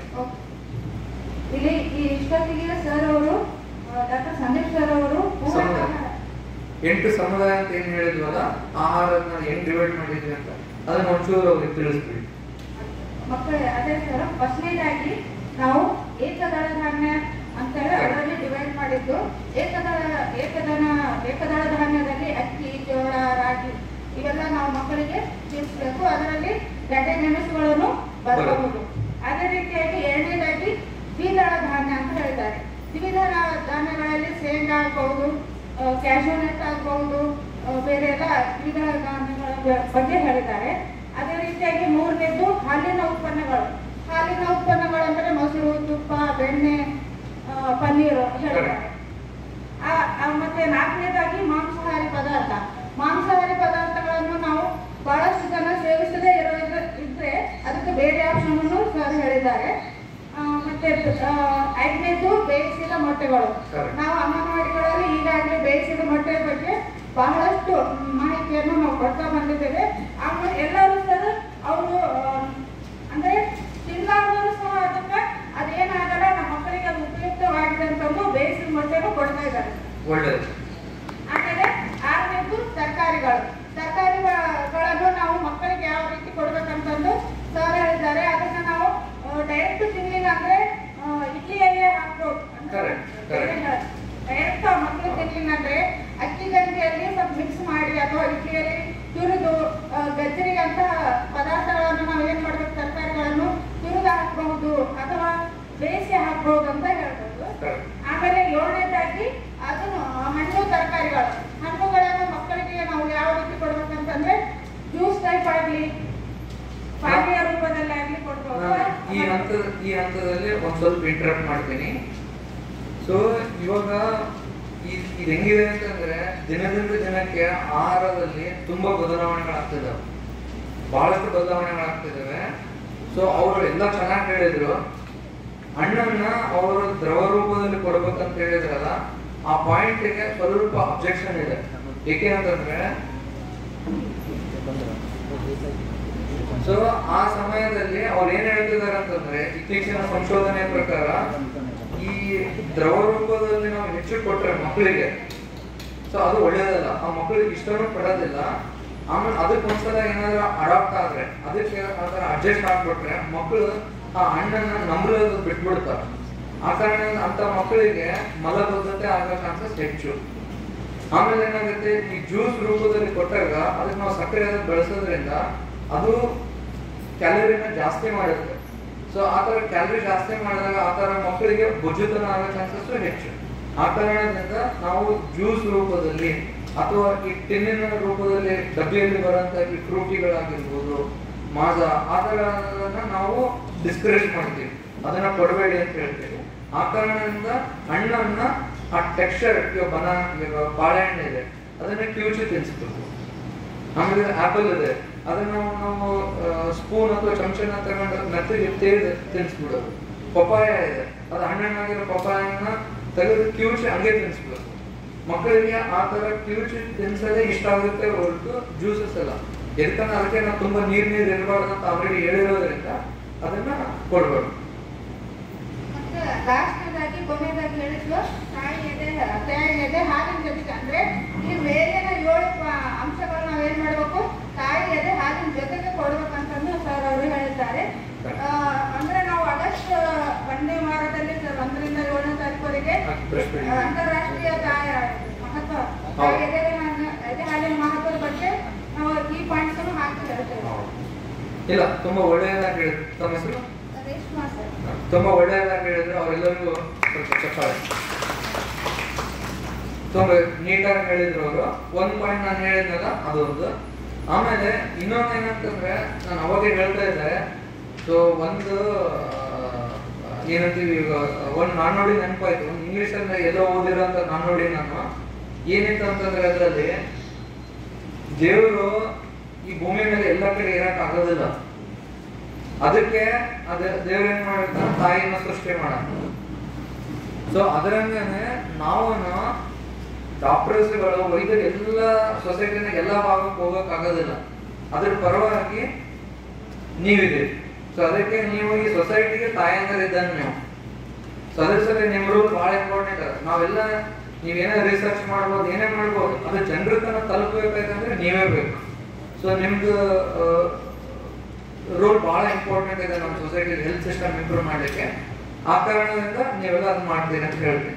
ಇನ್ನೊಂದು, ಸೊ ನಿಮ್ಮ ಒಂದು ಇವಾಗ ಹಾಲಿನ ಉತ್ಪನ್ನಗಳ ಬಗ್ಗೆ ಹೇಳಿದೆ, ಹಾಲನ್ನ ಜಾಸ್ತಿ ಕೊಡಬೇಡಿ, ಹಾಲಿನ ಬದಲು ಹಾಲಿನ ಉತ್ಪನ್ನಗಳನ್ನು ಕೊಡಿ ಅಂತ ಹೇಳಿದೆ. ಅದಕ್ಕೆ ಒಂದು ಎಕ್ಸಾಂಪಲ್ ಹೇಳ್ತೇನೆ. ಸೊ ನೀವೆಲ್ಲರೂ 100% ಕೃಷ್ಣನ್ ಫೋಟೋ ನೋಡಿರ್ತೀರಿ. ಮಹಾಭಾರತದಲ್ಲಿ ಕೃಷ್ಣನ ಫೋಟೋ ಅಂತ ನೀವೆಲ್ಲರೂ ನೋಡಿರ್ತೀರಿ. ಕೃಷ್ಣನ ಕೈಯಲ್ಲಿ ಏನಿರುತ್ತೆ? ಯಾಕೆ ಹಾಲು ಹಿಡ್ಕೊಂಬೋದಿತ್ತಲ್ಲ ಕೃಷ್ಣ. ಇಂಡೈರೆಕ್ಟ್ ಆಗಿ ಕೃಷ್ಣ ನಮ್ಗೆ ಅವಾಗಿಂದಾನೆ ಹೇಳಕತ್ತಾನ, ಹಾಲು ಅಷ್ಟು ಚಲೋ ಅಲ್ಲ, ಹಾಲಿನ ನಂತರ ಬರೋಂಥ ಉತ್ಪನ್ನಗಳು ಚೆನ್ನಾಗಿದಾವೆ. ಅರ್ಥ ಆಯ್ತಮ್ಮ? ಸೊ ಆ ಕಾರಣದಿಂದ ಬೆಣ್ಣೆ, ತುಪ್ಪ, ಮೊಸರು, ಮಜ್ಜಿಗೆ ಇವೆಲ್ಲದಕ್ಕೂ ನ್ಯೂಟ್ರಿಟಿವ್ ವ್ಯಾಲ್ಯೂ ಚೆನ್ನಾಗಿದೆ, ಈಸಿ ಡೈಜೆಷನ್ ಆಗುತ್ತೆ. ಕೃಷ್ಣಗೂ ಗೊತ್ತು ಹಾಲು ಜಾಸ್ತಿ ಕೊಡಿದ್ರೆ ನನಗೂ ಬೇದಿ ಆಗ್ಬೋದು, ನನಗೂ ಡೈಜೆಷನ್ ಆಗದೆ ಇರ್ಬೋದು. ಆ ಕಾರಣದಿಂದ ನಾನು ಬೆಣ್ಣೆನೇ ತಿನ್ಬೇಕಂತ ಅವಾಗಿಂದ ಬೆಣ್ಣೆನೇ ಇಷ್ಟಪಡ್ತಾನೆ ಕೃಷ್ಣ. ಅದರಿಂದ ಆ ಫೋಟೋದಿಂದಾನೇ ಎಷ್ಟೊಂದು ಕಲಿಯೋದಿದೆ. ಸೊ ಇದು ನೆನಪಾಗುತ್ತೆ, ಇದು ನಿಮ್ ನೆನಪಿರ್ಲಿಕ್ಕೆ ಕೇಳಿದಂಥದ್ದು. ಸೊ ಇವಾಗ ಒಳ್ಳೆ ಪೂರಕ ಆಹಾರ, ಇವಾಗ ಅವ್ರು ಇನ್ನೊಂದು ಹೇಳಿದ್ರು, ಸೊ ತರಕಾರಿಗಳನ್ನ ತುರಿದು ಅಥವಾ ಈ ತರ ಇಡ್ಲಿ ಅಥವಾ ಉಪ್ಪಿಟ್ಟಲ್ಲಿ ಮಿಕ್ಸ್ ಮಾಡೋದು ಅಂತ ಹೇಳಿದ್ರೆ ಅದು ಬಹಳ ಒಳ್ಳೆ ಪಾಯಿಂಟ್. ಸೊ ಇವಾಗ ಈ ಪ್ರಿನ್ಸಿಪಲ್ಸ್ ಅಂತೀವಿ, ಈ ಪೂರಕ ಆಹಾರವನ್ನ ಹೇಗೆ ಸ್ಟಾರ್ಟ್ ಮಾಡ್ಬೇಕು ಅನ್ನೋ ಪ್ರಿನ್ಸಿಪಲ್ಸ್ ಅಲ್ಲಿ ಯಾವಾಗನಾಗ್ಲಿ ನಾವು ಒಂದು ಆಹಾರವನ್ನು, ಇವಾಗ 6 ತಿಂಗಳಲ್ಲಿ ಮಕ್ಕಳಿಗೆ ಅಕ್ಕಿ ಗಂಜಿ ಸ್ಟಾರ್ಟ್ ಮಾಡ್ತಾ ಇದ್ದೀವಿ ಅಂತಂದ್ರೆ ನಾವು ಆ ಸಮಯದಲ್ಲಿ ಎಲ್ಲಾನು ಮಿಕ್ಸ್ ಮಾಡಿ ಕೊಡಬಾರ್ದು. ಸೊ ಆ ಸಮಯದಲ್ಲಿ ಅಕ್ಕಿ ಗಂಜಿನ ಅಷ್ಟೇ ಕೊಡಬೇಕು. ಸೊ ಆಮೇಲೆ ರವಾ ಗಂಜಿ ಕೊಡ್ತೀವಿ ಅಷ್ಟೇ ಕೊಡಬೇಕು. ಸೊ ಆಮೇಲೆ ಸ್ವಲ್ಪ ದಿನ ಫಸ್ಟ್ ಏಕದಳ ಧಾನ್ಯಗಳನ್ನು ಕೊಡ್ತೀವಿ, ಅದಾದ್ಮೇಲೆ ದ್ವಿದಳ ಧಾನ್ಯಗಳನ್ನು ಕೊಡ್ತೀವಿ, ಅದಾದ್ಮೇಲೆ ಹಣ್ಣನ್ನ ತರಕಾರಿಯನ್ನ ಸೊ ಅವ್ರು ಹೇಳ್ತಾರೆ ಕಿವುಚಿ ಅದನ್ನ ರೂಪದಲ್ಲಿ ಕೊಡ್ತೀವಿ. ಇದನ್ನ ಈ ಎಲ್ಲ ಒಂದು ಫುಡ್ ಅಲ್ಲಿ ಎಲ್ಲ ಇರೋದಿಲ್ಲ. ಆ ಕಾರಣದಿಂದ ಇವನ್ನ ಮಿಕ್ಸ್ ಮಾಡಬೇಕು. ಅದು ಯಾವ ತರ? ಕಿಚಡಿ ಇರುತ್ತೆ, ಆ ಕಿಚಡಿಯಲ್ಲಿ ಅನ್ನನೂ ಇರುತ್ತೆ, ಸೊ ದಾಲು ಇರುತ್ತೆ. ಸೊ ಇವೆರಡನ್ನ ಮಿಕ್ಸ್ ಮಾಡಿ ಅದ್ರ ಜೊತೆಗೆ ವೆಜಿಟೇಬಲ್ಸ್ ಇರುತ್ತೆ. ಸೊ ಹಣ್ಣುಗಳನ್ನ ಯಾವ್ದು ಫುಡ್ ಅಲ್ಲಿ ಮಿಕ್ಸ್ ಮಾಡಕ್ ಬರೋದಿಲ್ಲ, ಅದಕ್ಕೆ ಅದನ್ನ ಪ್ರತ್ಯೇಕವಾಗಿ ತಿನ್ನಿಸ್ಬೇಕು. ಸೊ ಆ ಕಾರಣದಿಂದ ಈ ಪುಷ್ಟ ಇರೋಂಥ ಆಹಾರ ಪದಾರ್ಥಗಳು ನಮ್ಗೆ ಶಕ್ತಿದಾಯಕ ಅವು. ಸೊ ಅವು ಬಹಳ ಇಂಪಾರ್ಟೆಂಟ್. ಅದ್ರಲ್ಲಿ ಏಕದಳ ಧಾನ್ಯಗಳು ಬಂತು, ದ್ವಿದಳ ಧಾನ್ಯಗಳು ಬಂತು, ಈ ತರ ಶೇಂಗಾ ಆ ತರ ಮತ್ತಾಮೇಲೆ ಗೋಡಂಬಿ ಆ ತರ ಹೇಳಿದ್ರು ಅವೆಲ್ಲ ಬಂತು. ಆದ್ರೆ ಇದ್ರ ಜೊತೆಗೇನೆ ಖನಿಜಾಂಶಗಳು, ವಿಟಮಿನ್ಗಳು ಇವೆಲ್ಲ ನಮ್ಮ ತರಕಾರಿ ಮತ್ತೆ ಹಣ್ಣಿನ ರೂಪದಲ್ಲಿ ಸಿಗ್ತಾವೆ. ಸೊ ಅದಕ್ಕೆ ಇವೆಲ್ಲದನ್ನ ಬ್ಯಾಲೆನ್ಸ್ ಇರಬೇಕು. ಅದಕ್ಕೆ ನಾವೇನಂತೀವಿ ಸಮತೋಲನ ಆಹಾರ ಅಂತ ಹೇಳ್ತೀವಿ. ಈ ಸಮತೋಲನ ಆಹಾರ ಅಂತಂದ್ರೆ ಅದ್ರಲ್ಲಿ ಏಕದಳ ಧಾನ್ಯನೂ ಇರಬೇಕು, ದ್ವಿದಳ ಧಾನ್ಯನೂ ಇರಬೇಕು, ಹಣ್ಣು ಇರಬೇಕು, ತರಕಾರಿ ಇರಬೇಕು, ಹಾಲಿನ ಉತ್ಪನ್ನಗಳು ಇರಬೇಕು. ಸೊ ಇವೆಲ್ಲ ಇದ್ದಾಗ ಅದನ್ನ ನಾವು ಸಮತೋಲನ ಆಹಾರ ಅಂತ ಕರಿತೀವಿ. ಈ ಸಮತೋಲನ ಆಹಾರ ಇತ್ತು ಅಂತಂದ್ರೆ ಸೊ ಅವಾಗ ಮಗು ಸಮಗ್ರವಾಗಿ ಬೆಳವಣಿಗೆ ಆಗುತ್ತೆ. ಫಿಸಿಕಲಿ ಶಾರೀರಿಕವಾಗಿನೂ ಬೆಳವಣಿಗೆ ಆಗುತ್ತೆ, ಮಾನಸಿಕವಾಗಿನೂ ಬೆಳವಣಿಗೆ ಆಗುತ್ತೆ. ಈ ಆಹಾರ ಕೊಡೋದು ಬರೀ ದೇಹ ಬೆಳೆಸ್ಲಿಕ್ಕೆ ಅಲ್ಲ, ಈ ಆಹಾರ ಕೊಟ್ಟಾಗ ಮಕ್ಕಳ ಜೊತೆ ನಿಮ್ದು ಬಾಂಡಿಂಗು ಹೆಚ್ಚಾಗುತ್ತೆ, ನಿಮ್ ಜೊತೆ ಬಾಂಧವ್ಯನೂ ಬೆಳೀತದೆ. ಆ ಕಾರಣದಿಂದ ಈ ಬ್ರೆಸ್ಟ್ ಫೀಡಿಂಗ್ ತಾಯಿ ಜೊತೆ ಅನ್ಯೋನ್ಯ ಸಂಬಂಧ ಅದು, ಅದನ್ನ ನಾವು ಶಬ್ದದಲ್ಲಿ ಹೇಳಕ್ ಆಗೋದಿಲ್ಲ. ಸೊ ಆ ಕಾರಣದಿಂದ ಈ ತರ ಊಟಗಳನ್ನು ನೀವೇ ಕೈ ಮಾಡಿದಾಗ ಇದನ್ನೆಲ್ಲ ತುಂಬಾ ಉತ್ತಮವಾದ ಒಂದು ಸಂಬಂಧ ಬೆಳೀತದೆ ಮಕ್ಕಳ ಜೊತೆಗೆ. ಅದ್ರ ಜೊತೆಗೇನೆ ಈ ನಾವೆಲ್ಲ ಈ ಮೆಂಟಲ್ ಡೆವಲಪ್ಮೆಂಟ್ ಆಗುತ್ತೆ, ಫಿಸಿಕಲ್ ಡೆವಲಪ್ಮೆಂಟ್ ಆಗುತ್ತೆ, ಇವೆಲ್ಲದನ್ನು ಇಂಪಾರ್ಟೆಂಟ್. ಆ ಕಾರಣದಿಂದ ಸೊ ಇವಾಗ ಒಳ್ಳೆ ಪೂರಕ ಆಹಾರ ಅಂತ ಕರಿಬೇಕಾಯ್ತು ಅಂತಂದ್ರೆ ಸೊ ಅದಕ್ಕೆ ಕೆಲವೊಂದು ಲಕ್ಷಣಗಳದ. ಅದೇನು? ಅದು ಸುಲಭವಾಗಿ ದೊರಿಬೇಕು. ನಮ್ಮ ಏರಿಯಾದಲ್ಲಿ, ನಮ್ಮ ಡಿಸ್ಟ್ರಿಕ್ಟ್ ಅಲ್ಲಿ ನಮ್ಗೆ ಸುಲಭವಾಗಿ ದೊರಿಬೇಕು. ಅದು ತುಂಬಾ ಅಗ್ಗವಾಗಿರ್ಬೇಕು, ಅದು ಹೊರೆ ಹಾಕ್ಬಾರ್ದು. ನಮ್ಮ ಜನರಿಗೆ ಆ ಆಹಾರ ಕೊಡಬೇಕು ಮಕ್ಕಳಿಗೆ ಅಂತ ಹೊರೆ ಹಾಕ್ಬಾರ್ದು. ಅದು ಈಸಿ ಸಿಗ್ಬೇಕು, ಸಸ್ತಾ ಇರ್ಬೇಕು. ಮತ್ತೇನಂತಂದ್ರೆ ಅದು ಟೈಮ್ ಜಾಸ್ತಿ ತಗೊಳ್ಬಾರ್ದು. ಕುಕ್ ಮಾಡಾಕ, ಅಡಿಗೆ ಮಾಡಾಕ ತುಂಬಾ ಸುಲಭವಾಗಿರ್ಬೇಕು. ಗಂಜಿ ಮಾಡಾಕ ಎಷ್ಟಾಗುತ್ತೆ? ಒಂದು 10 ಮಿನಿಟ್ಸ್ ಅಲ್ಲಿ ಆಗುತ್ತೆ. ಸೊ ತುಂಬಾ ಸಮಯ ತಗೋಬಾರ್ದು. ಆಮೇಲೆ ಅದರಿಂದ ಪೋಷಕಾಂಶಗಳು ಚೆನ್ನಾಗಿ ದೊರಿಬೇಕು. ಆ ಥರ ಪೋಷಕಾಂಶಗಳು ಚೆನ್ನಾಗಿ ದೊರೆತ್ರೆ ಮಕ್ಕಳದ್ದು ಅಪೌಷ್ಟಿಕತೆ ಆಗಲ್ಲ. ಸೊ ಈ ಎಲ್ಲ ಕೆಲವೊಂದು ಲಕ್ಷಣಗಳೇನಿದಾವೆ ಇವನ್ನೆಲ್ಲ ಮೀಟ್ ಆದ್ರೆ ಅದನ್ನ ನಾವು ಉತ್ತಮವಾದ ಪೂರಕ ಆಹಾರ ಅಂತ ಕರಿತೀವಿ.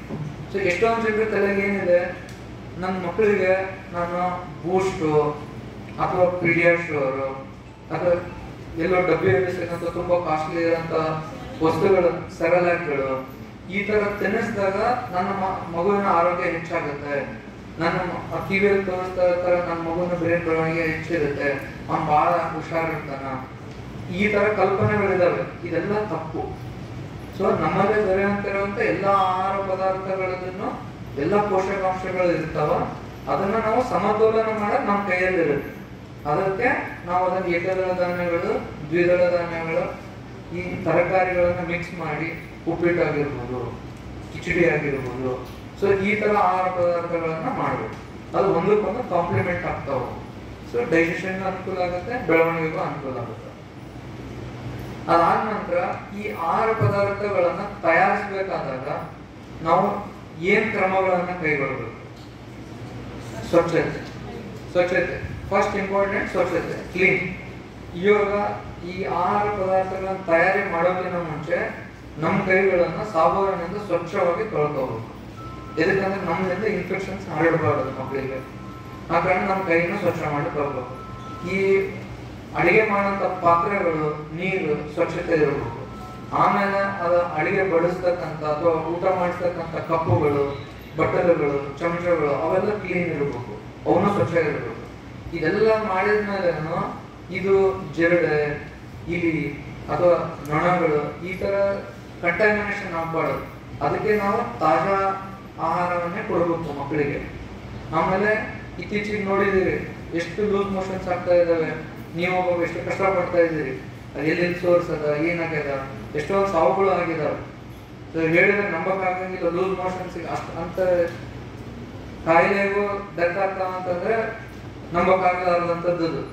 ಸೊ ಈ ತರ ಇದಕ್ಕೇನಂದ್ರೆ ಸ್ವಚ್ಛತೆ ಮೇನ್ ಕಾರಣ.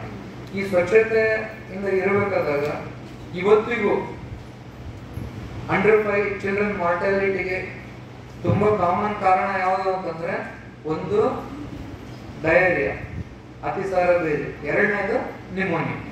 ಸೊ ಇವೆರಡೇ ತುಂಬಾ ಮಾರಣಾಂತಿಕ ರೋಗಗಳು. ಸೊ ಯಾಕೆ ಬರ್ತಾವ ಅಂತಂದ್ರೆ ಬಿಕಾಸ್ ಆಫ್ ದ ಕ್ಲೀನ್ಲಿನೆಸ್. ನಾವು ಕ್ಲೀನ್ ಮೇಂಟೈನ್ ಮಾಡಲ್ಲ. ಸೊ ಆಹಾರ ಕೊಡ್ಬೇಕಾದಾಗ, ಆಹಾರ ತಯಾರು ಮಾಡ್ಬೇಕಾದಾಗ ಅಥವಾ ಮಾಡಿದ ನಂತರ ಸೊ ಅದನ್ನ ಸರಿಯಾಗಿ ನೋಡ್ಕೊಳ್ಳಲ್ಲ. ಈ ಎಲ್ಲಾ ಕಾರಣಗಳಿಂದ ನಾವು ಮಕ್ಕಳಿಗೆ ರೋಗಗಳನ್ನು ಹರಡಲಿಕ್ಕೆ ಪ್ರಚೋದನೆ ಕೊಟ್ಟ. ಆ ಕಾರಣದಿಂದ ತಾಜಾ ಆಹಾರವನ್ನು ಸ್ವಚ್ಛ ಎನ್ವಿರಾನ್ಮೆಂಟ್ ಅಲ್ಲಿ ತಯಾರಿ ಮಾಡಬೇಕು ಅನ್ನೋದು ಇಂಪಾರ್ಟೆಂಟ್. ಆಮೇಲೆ ಈ 6 ತಿಂಗಳ ಮಕ್ಕಳಿಗೆ ನೀರು ಕೂಡ ಕುಡಿಸ್ಬೋದಲ್ಲ. ಈ ನೀರು ಕುಡಿಸಿದಾಗ ಕೂಡ ಕುದಿಸಿ ಆರಿಸಿದ ನೀರು ಕುಡಿಸೋದೇ ಒಳ್ಳೆಯದು. ಆಮೇಲೆ ಇನ್ನು ಕೆಲವೊಂದು ತುಂಬಾ ನೀವು ಕೇಳಿರ್ತೀರಿ, ಈ ಕೆಲವೊಂದು ಆಹಾರ ಪದಾರ್ಥಗಳು ತುಂಬಾ ಶೀತ, ಕೆಲವೊಂದು ಆಹಾರ ಪದಾರ್ಥಗಳು ತುಂಬಾ ಉಷ್ಣ, ಇವು ಹೀಟ್ ಮಾಡ್ತಾವ, ಇವು ಕೋಲ್ಡ್ ಮಾಡ್ತಾವ ಹೇಳಿರ್ತೀವಿ. ನಿಮ್ಮ ಹತ್ರ ಹೇಳಿರ್ತಾರಲ್ಲ. ಸೊ ನಾವ್ ಹೇಳ್ತೀವಿ, ಎಷ್ಟೊಂದು ಜನರಿಗೆ ಹೇಳ್ತೀವಿ ಮಲಬದ್ಧತೆಯಿಂದ ಬರ್ತಾವ, ನಿಮ್ಮ ಮಗುಗೆ ಪೇರಲ ಹಣ್ಣು ತಿನ್ಸ್ರಿ, ಮಾವಿನ ಹಣ್ಣು ತಿನ್ಸ್ರಿ, ಈ ತರ ತಿನ್ಸಾಗ ನಾರಿನಾಂಶ ಹೆಚ್ಚಿರ್ತಾವ, ಅದರಿಂದ ಮೋಷನ್ ಚೆನ್ನಾಗಂತ ಹೇಳಿದಾಗ, ಸರ್ ಪೇರಲ ಹಣ್ಣು ತುಂಬಾ ಶೀತ ಅಲ್ಲ ಸರ್, ತಿನ್ಸ್ಬಾರ್ದು. ಆಮೇಲೆ ಮಾವಿನ ಹಣ್ಣು ತುಂಬಾ ಹೀಟ್ ಅಲ್ಲ ಸರ್, ಅದರಿಂದ ಹೀಟ್ ಆಗ್ತಾವ, ತಿನ್ಸ್ಬಾರ್ದು. ಆ ತರ ಯಾವ ಕಲ್ಪನೆಗಳು ಇಲ್ಲ. ಯಾವ್ದು ಹೀಟ್ ಆಗಂತ ಆಹಾರ ಪದಾರ್ಥಗಳಿಲ್ಲ, ಯಾವ ಕೋಲ್ಡ್ ಆಗಂತ ಆಹಾರ ಪದಾರ್ಥಗಳನ್ನಿಲ್ಲ. ಇದನ್ನ ನಮ್ಗೆ ಫಸ್ಟ್ ತಲೆಯಲ್ಲಿ ಹಾಕೋಬೇಕು. ಸೊ ಅದನ್ನ ನಾವು ಅವೇರ್ನೆಸ್ ಕೊಡ್ಬೇಕು. ಸೊ ನಮ್ಮಲ್ಲಿ ಅಷ್ಟೇ ಹೀಟ್ ಇದಾವ, ಸೊ ಬೇರೆ ದೇಶದಲ್ಲಿ ಯಾಕೆ ಆಗಲ್ಲ, ಅವೆಲ್ಲ ತಿಂತಾ ಇದಾರಲ್ಲ. ನಮ್ಮ ದೇಶದಲ್ಲೇ ಈ ತರ ನಾನಾ ಮೂಢನಂಬಿಕೆಗಳು ಸೃಷ್ಟಿಯಾಗುತ್ತೆ. ಆ ಕಾರಣದಿಂದ ಆ ತರ ಯಾವ್ದು ಹೀಟ್ ಆಯ್ತು, ಕೋಲ್ಡ್ ಆಯ್ತು ಅಂತ ಎನ್ವಿರಾನ್ಮೆಂಟ್ ಇಲ್ಲ. ಸೊ ಅದಕ್ಕೆ ನಾವೇನ್ ಮಾಡ್ಬೇಕು, ಎಲ್ಲಾ ಆಹಾರ ಪದಾರ್ಥಗಳು ವೈಶಿಷ್ಟ್ಯತೆ ಇದೆ, ಅದನ್ನ ನಾವು ಅಡ್ವಾಂಟೇಜ್ ತಗೋಬೇಕು. ಸೊ ಏನು ಬೇಸಿಗೆ ಇರುತ್ತೆ, ಅವಾಗ ನಮಗೆ ಮಾವಿನ ಹಣ್ಣು ಸಿಗುತ್ತೆ, ತಿನ್ಬೇಕು. ಸೊ ಇನ್ನು ಕೆಲವೊಂದು ದಿವಸ ಸಪೋಟ ಹಣ್ಣು ಬರ್ತಾವ, ತಿನ್ಬೇಕು. ಅದಾದ್ಮೇಲೆ ಪೇರಲ ಹಣ್ಣು ಬರ್ತಾವ, ತಿನ್ಬೇಕು. ಆ ಸಮಯದಲ್ಲಿ ಸೀಸನಲ್ ಫ್ರೂಟ್ಸ್ ಅಂತ ಏನ್ ಹೇಳ್ತೀವಿ, ಅದನ್ನೆಲ್ಲ ತಿನ್ಬೇಕು. ಎಲ್ಲದನ್ನ ಎಕ್ಸ್ಪೋಸ್ ಮಾಡ್ಬೇಕು ನಮ್ಮ ಮಕ್ಕಳಿಗೆ. ಎಲ್ಲದರಿಂದ ಒಂದೊಂದು ಉಪಯೋಗ ಇರುತ್ತೆ ನಮ್ಮ ದೇಹಕ್ಕೆ, ಅದನ್ನ ನಾವು ಉಪಯೋಗಿಸ್ಕೋಬೇಕು. ವೆರೈಟಿ ಆಫ್ ಫುಡ್ ಅಂತ ಹೇಳ್ತೀವಿ ಇದಕ್ಕೆ. ಎಲ್ಲ ವೆರೈಟಿ ಆಫ್ ಫುಡ್ ಅನ್ನ ತಿನ್ಬೇಕು. ಎಷ್ಟೋ ಮಕ್ಕಳು ನೋಡಿರ್ತೀವಿ, ಈ ನನ್ನ ಮಗು ಬರೀ ಅನ್ನ ಅಷ್ಟೇ ತಿಂತಾನ ಸರ್, ರೊಟ್ಟಿ ತಿನ್ನಲ್ಲ, ಚಪಾತಿ ತಿನ್ನಲ್ಲ, ಮೊಸರು ತಿನ್ನಲ್ಲ. ಸೊ ಇದು ಯಾಕೆ ಅಂತಂದ್ರೆ ನಾವು ಅವನಿಗೆ ಎಕ್ಸ್ಪೋಸ್ ಮಾಡಿಲ್ಲ. ಸೊ ಇವಾಗ ನಾವು ಎಕ್ಸಾಂಪಲ್ ಕೊಡ್ತೀನಿ ನಿಮಗೆ. ಈ ಚೀನಾ ದೇಶದಲ್ಲಿ ಇರ್ತಾರೆ. ಚೀನಾ ದೇಶದಲ್ಲಿ ಏನ್ ತಿಂತಾರೆ? ನೂಡಲ್ಸ್ ತಿಂತಾರ, ಉಳವು ಪುಡಿ ತಿಂತಾರ. ಹೆಂಗ್ ತಿಂತಾರ ಅವರು? ಎದಕ್ಕಂದ್ರೆ ಅವ್ರ ತಂದೆ ತಾಯಿ ಅಭ್ಯಾಸ ಆಗ್ಯಾರ. ನಾವು ನಮ್ದೇನು ಅಭ್ಯಾಸ ಹಾಕಿ ಅದನ್ನ ಹಾಕ್ತೀವಿ. ಸೊ ಅದಕ್ಕೆ ನೀವು ಬಿಸ್ಕೆಟ್ ತಿನ್ಸೋದು ಅಭ್ಯಾಸ ಹಾಕಿ ಬಿಸ್ಕೆಟ್ ತಿಂತಾರೆ, ನೀವು ಪಿಜ್ಜಾ ಬರ್ಗರ್ ಅಭ್ಯಾಸ ಹಾಕಿ ಪಿಜ್ಜಾ ಬರ್ಗರ್ ತಿಂತಾರೆ. ಸೊ ಆ ಕಾರಣದಿಂದ ನಾವು ಏನು ಈಗೆಲ್ಲದಕ್ಕೂ ನಿಮ್ಗೆ ಗೊತ್ತಿದೆ, ಬೆಳಿಗ್ಗೆ ನಮ್ದೆಲ್ಲ ಏನಿರುತ್ತೆ ಕಲ್ಚರ್, ಸ್ನಾನ ಮಾಡಬೇಕು, ಸ್ವಚ್ಛ ಇರಬೇಕು, ಪೂಜೆ ಮಾಡಬೇಕು, ಇದು ಮಾಡ್ಬೇಕು, ಅದು ಮಾಡ್ಬೇಕು. ಒಂದೊಂದು ಕಮ್ಯುನಿಟಿಯವ್ರು ಒಂದೊಂದು ತರ ಇರ್ತೀವಿ. ಇದೇ ತರ ಫುಡ್ ಕಲ್ಚರ್ ಅಂತ ಇದೆ. ನಾವ್ ಇವತ್ತೇನ್ ಮಾತಾಡಕತ್ತೀವಿ ಇದೆಲ್ಲ ಫುಡ್ ಕಲ್ಚರ್. ಈ ಫುಡ್ ಕಲ್ಚರ್ ಎಲ್ಲರಿಗೂ ಬೇಕು, ಈ ಫುಡ್ ಕಲ್ಚರ್ ಎಲ್ಲರಿಗೂ ಬೇಕು. ಆ ಕಾರಣದಿಂದ ಈ ಫುಡ್ ಕಲ್ಚರ್ ಅನ್ನ ನಾವು ಕಲ್ಟಿವೇಟ್ ಮಾಡ್ಕೊಂಡ್ರೆ, ಇದನ್ನ ನಾವು ಅನುಸರಿಸಿದ್ರೆ, ನಮ್ಮ ಜೀವನದಲ್ಲಿ ಅಳವಡಿಸ್ಕೊಂಡ್ರೆ, ನಮ್ಮ ಮಕ್ಕಳಿಗೆ, ನಮ್ಮ ಇದಕ್ಕೆ, ಸೊ ನಮ್ಮ ದೇಶಕ್ಕೆ ಒಂದು ಕೊಡುಗೆ ಕೊಟ್ಟಂಗಾಗುತ್ತೆ. ನಾವು ರೋಗಗ್ರಸ್ತ ಮಕ್ಕಳನ್ನ ನಾವು ಸಮಾಜಕ್ಕೆ ಕೊಟ್ರೆ ಅದು ನಮ್ಮ ಸಮಾಜ ವೀಕ್ ಆಗುತ್ತೆ, ನಮ್ಮ ದೇಶ ವೀಕ್ ಆಗುತ್ತೆ. ಅದಕ್ಕೆ ಸ್ವಾಮಿ ವಿವೇಕಾನಂದರು ಏನ್ ಹೇಳ್ತಾರೆ, ಸೊ ನಮ್ಮ ದೇಶದ ಸ್ವತ್ತು ಯಾರು? ನಮ್ಮ ದೇಶದ ಸ್ವತ್ತು ಯಾರು? ನಮ್ಮ ಮಕ್ಕಳೇ ಆಸ್ತಿ ಆಗೋದು. ನಮ್ಮ ದೇಶನ ನಡೆಸೋದು. ಅದಕ್ಕೆ ಅವ್ರಿಗೆ ಸದೃಢ ಮಾಡ್ಬೇಕು ನಾವು. ಆ ಸದೃಢ ಮಾಡೋದು ಯಾರ ಕೈಯಲ್ಲಿದೆ? ಎಲ್ಲ ತಾಯಂದಿರ ಕೈಯಲ್ಲಿದೆ. ಆ ಸಮಾಜದ ತಾಯಿ ನೀವು. ಆ ಕಾರಣದಿಂದ ಇದನ್ನ ನಾನು ನಿಮ್ಮ ಮೂಲಕ ನೆರವೇರಿಸ್ಬೇಕಂತ ಹೇಳ್ತೇನೆ. ಆ ಕಾರಣ ಇದನ್ನೆಲ್ಲ ನೀವು ಮಾಡ್ಬೇಕು. ಈ ಶೀತ ಉಷ್ಣ ಆಹಾರ ಅಂತ ಹೇಳಿದ್ರಲ್ಲ, ಇದು ಯಾವ್ದು ಕಾನ್ಸೆಪ್ಟ್ ಇಲ್ಲ. ಇದನ್ನ ತೆಗಿಬೇಕು ನೀವೆಲ್ಲರೀಗ. ಇದನ್ನ ನೀವು ಹೇಳ್ಬೇಕು ಸಮಾಜದಲ್ಲಿ ಈ ತರ ಯಾವ್ದು ಇಲ್ಲ. ಈ ತರ ಮಾಡೋದ್ರಿಂದ ಎಲ್ಲ ಆಹಾರ ಪದಾರ್ಥಗಳು ಉತ್ತಮವಾದದ್ದು, ಅದನ್ನ ಉಪಯೋಗಿಸ್ಬೇಕಂತೇಳಿ ಮನವರಿಕೆ ಮಾಡಿಸ್ಬೇಕು. ಆಮೇಲೆ ಎಷ್ಟೊಂದು ಜನರಿಗೆ ಹೆಂಗಿರುತ್ತೆ, ಇವಾಗ ನಾವು ಇದು ಎಷ್ಟು ವರ್ಷ ಕೊಡ್ಬೇಕು ಈ ತರ ನಾವೇನೇನು ಡಿಸ್ಕಸ್ ಮಾಡಿದ್ವಿ, ಇವನ್ನೆಲ್ಲದನ್ನು 1 ವರ್ಷ 2 ವರ್ಷ ತನಕ ಇದೇ ತರ ಮಾಡ್ಬೇಕು. ಸೊ 1 ವರ್ಷ ಆದ ನಂತರ ನಿಮ್ ಮನೆಯಲ್ಲಿ ಏನೇನ್ ನೀವು ಮಾಡ್ತಾ ಇದ್ದೀರ ಊಟ, ಅದನ್ನೆಲ್ಲ ತಿನ್ನಕ್ ಯೋಗ್ಯ ಆಗ್ಬೇಕು ನಿಮ್ ಮಗು. ಅಂದ್ರೆ ಏನಾಗುತ್ತೆ, ತಾಯಿ ಮೇಲೆ ಭಾರ ಕಡಿಮೆ ಆಗುತ್ತೆ. ನಿಮ್ ವರ್ಕಿನ ಮೇಲೆ ನೀವು ಕಾನ್ಸಂಟ್ರೇಟ್ ಮಾಡ್ಬೋದು. ನೀವು ಬೇರೆ ಕೆಲಸ ಮಾಡಿ. ಎಷ್ಟೊಂದು ಜನ ಟೀಚರ್ಸ್ ಇದ್ದೀವಿ, ನೀವು ಆಶಾ ವರ್ಕರ್ಸ್ ಇದ್ದೀವಿ, ನೀವೆಲ್ಲ ಹೋಗ್ಬೇಕು, ಫೀಲ್ಡ್ಗೆ ಹೋಗ್ಬೇಕು. ಸೊ ನಾವು ಇರ್ತೀವಿ, ನಾವು ಹಾಸ್ಪಿಟ್ಲ್ ಹೋಗ್ಬೇಕು. ನಾವು ಮಕ್ಕಳ ಮುಂದೆ ತೊಂದರೆಗೆ ಆಗೋಲ್ಲ. ಆ ಕಾರಣ ಆ ಮಕ್ಕಳಿಗೆ ನಮ್ಮ ಮನೇಲಿ ಏನೇನು ರೆಡಿ ಮಾಡ್ತೀವಿ ಅದನ್ನೇ ಊಟ ಮಾಡೋ ರೀತಿ ಬೆಳೆಸ್ಬೇಕು. ಇತ್ತೀಚೆಗೆ ನೀವು ಕೇಳಿರ್ತೀರಿ, ಎಷ್ಟೊಂದು ಜನ ಏನ್ ಮಾಡ್ತಾರೆ, ಇಲ್ಲಿಂದ ಬೆಂಗಳೂರು ಹೋಗ್ಬೇಕಂತಂದ್ರೆ ಜೊತೆಗೆ ನೀವು ನೋಡಿರೋ ಇಲ್ಲ, ನಾನಂತೂ ನೋಡ್ತಾ ಇರ್ತೀನಿ, ಮಿಕ್ಸರ್ ಹೋಯ್ತಾರೆ ಗೊತ್ತಾ? ಜೊತೆಗೆ ಮಿಕ್ಸರ್ ಹೋಯ್ತಾರೆ. ಯಾಕೆ ಹೋಯ್ತಾರೆ? ಯಾರನ್ನ ಗೊತ್ತಿದ್ಯಾ?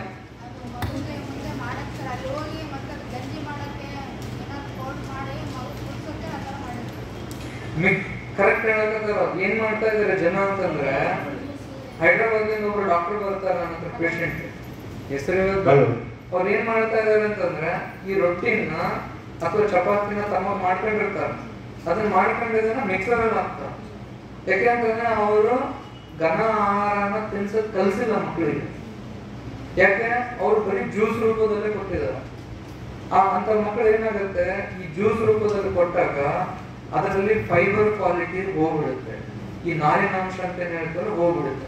ಆ ನಾರಿನಾಂಶ ಹೋದಾಗ ಏನಾಗುತ್ತೆ, ಮಲಬದ್ಧತೆಗೆ ಕಾರಣ ಆಗುತ್ತೆ. ಈ ಮಲಬದ್ಧತೆ ಅನ್ನೋದು ನೋಡಕ ಬಹಳ ಸಿಂಪಲ್ ಕಾಯಿಲೆ, ಬಟ್ ಅದರಿಂದ ಎಷ್ಟೋ ತೊಂದರೆಗಳಿದ್ದಾವೆ.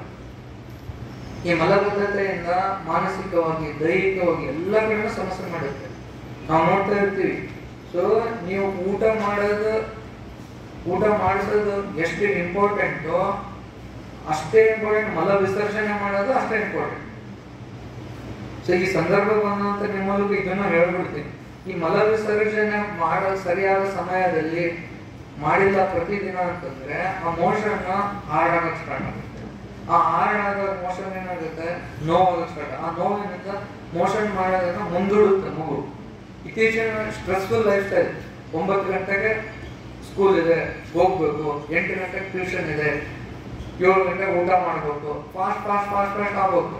ಈ ಫಾಸ್ಟ್ ಆಗೋಕ್ಕಂತ ಯಾವ ಸ್ಕಿಪ್ ಮಾಡೋದು, ಮೋಷನ್ ಅನ್ನ ಸ್ಕಿಪ್ ಮಾಡೋದು, ಅದನ್ನ ಬಿಟ್ಬಿಡೋದು. ಅವಾಗ ಏನಾಗುತ್ತೆ, ಹಾರ್ಡ್ ಆಗುತ್ತೆ. ಆ ಮೋಷನ್ ಗಟ್ಟಿಯಾದಾಗ ಏನಾದ್ರು ಹೊರಗೆ ಬರ್ಬೇಕಂದ್ರೆ ನೋವಾಗುತ್ತೆ. ಈ ನೋವಾಗಿದ್ದು ಮತ್ತೆ ನೋಟ್ ಮಾಡೋಕ್ಕಾಗಲ್ಲ. ಈ ತರ ಒಂದು ಸರ್ಕಲ್ ಅಲ್ಲಿ ಸಿಲ್ಕ್ ಬಿಡುತ್ತೆ ಮಗು. ಆಮೇಲೆ ಏನಾಗುತ್ತೆ, ಅದು ಮುಂದೆ ಅದರಿಂದ ಫಿಶರ್ಸ್ ಆಗ್ಬೋದು, ಆಮೇಲೆ ಹಿಮೋರಾಯ್ಡ್ಸ್ ಆಗ್ಬೋದು. ಸೊ ಈ ತರ ಎಷ್ಟೋ ತೊಂದರೆಗಳಾಗ್ತವೆ. ಮಲ ವಿಸರ್ಜನೆ ಮಾಡಕ್ಕೆ ತೊಂದರೆ. ಇದರಿಂದ ಏನಾಗುತ್ತೆ, ಮಕ್ಕಳು ಸ್ಕೂಲಲ್ಲಿ ಕಾನ್ಸಂಟ್ರೇಷನ್ ಮಾಡೋಕ್ಕಾಗಲ್ಲ. ಮಕ್ಕಳು ಸ್ಕೂಲಲ್ಲಿ ಕಾನ್ಸಂಟ್ರೇಷನ್ ಮಾಡಕ್ಕೆ ಏಕಾಗ್ರತೆ ಇರಲ್ಲ, ಓದಕ್ಕಾಗಲ್ಲ.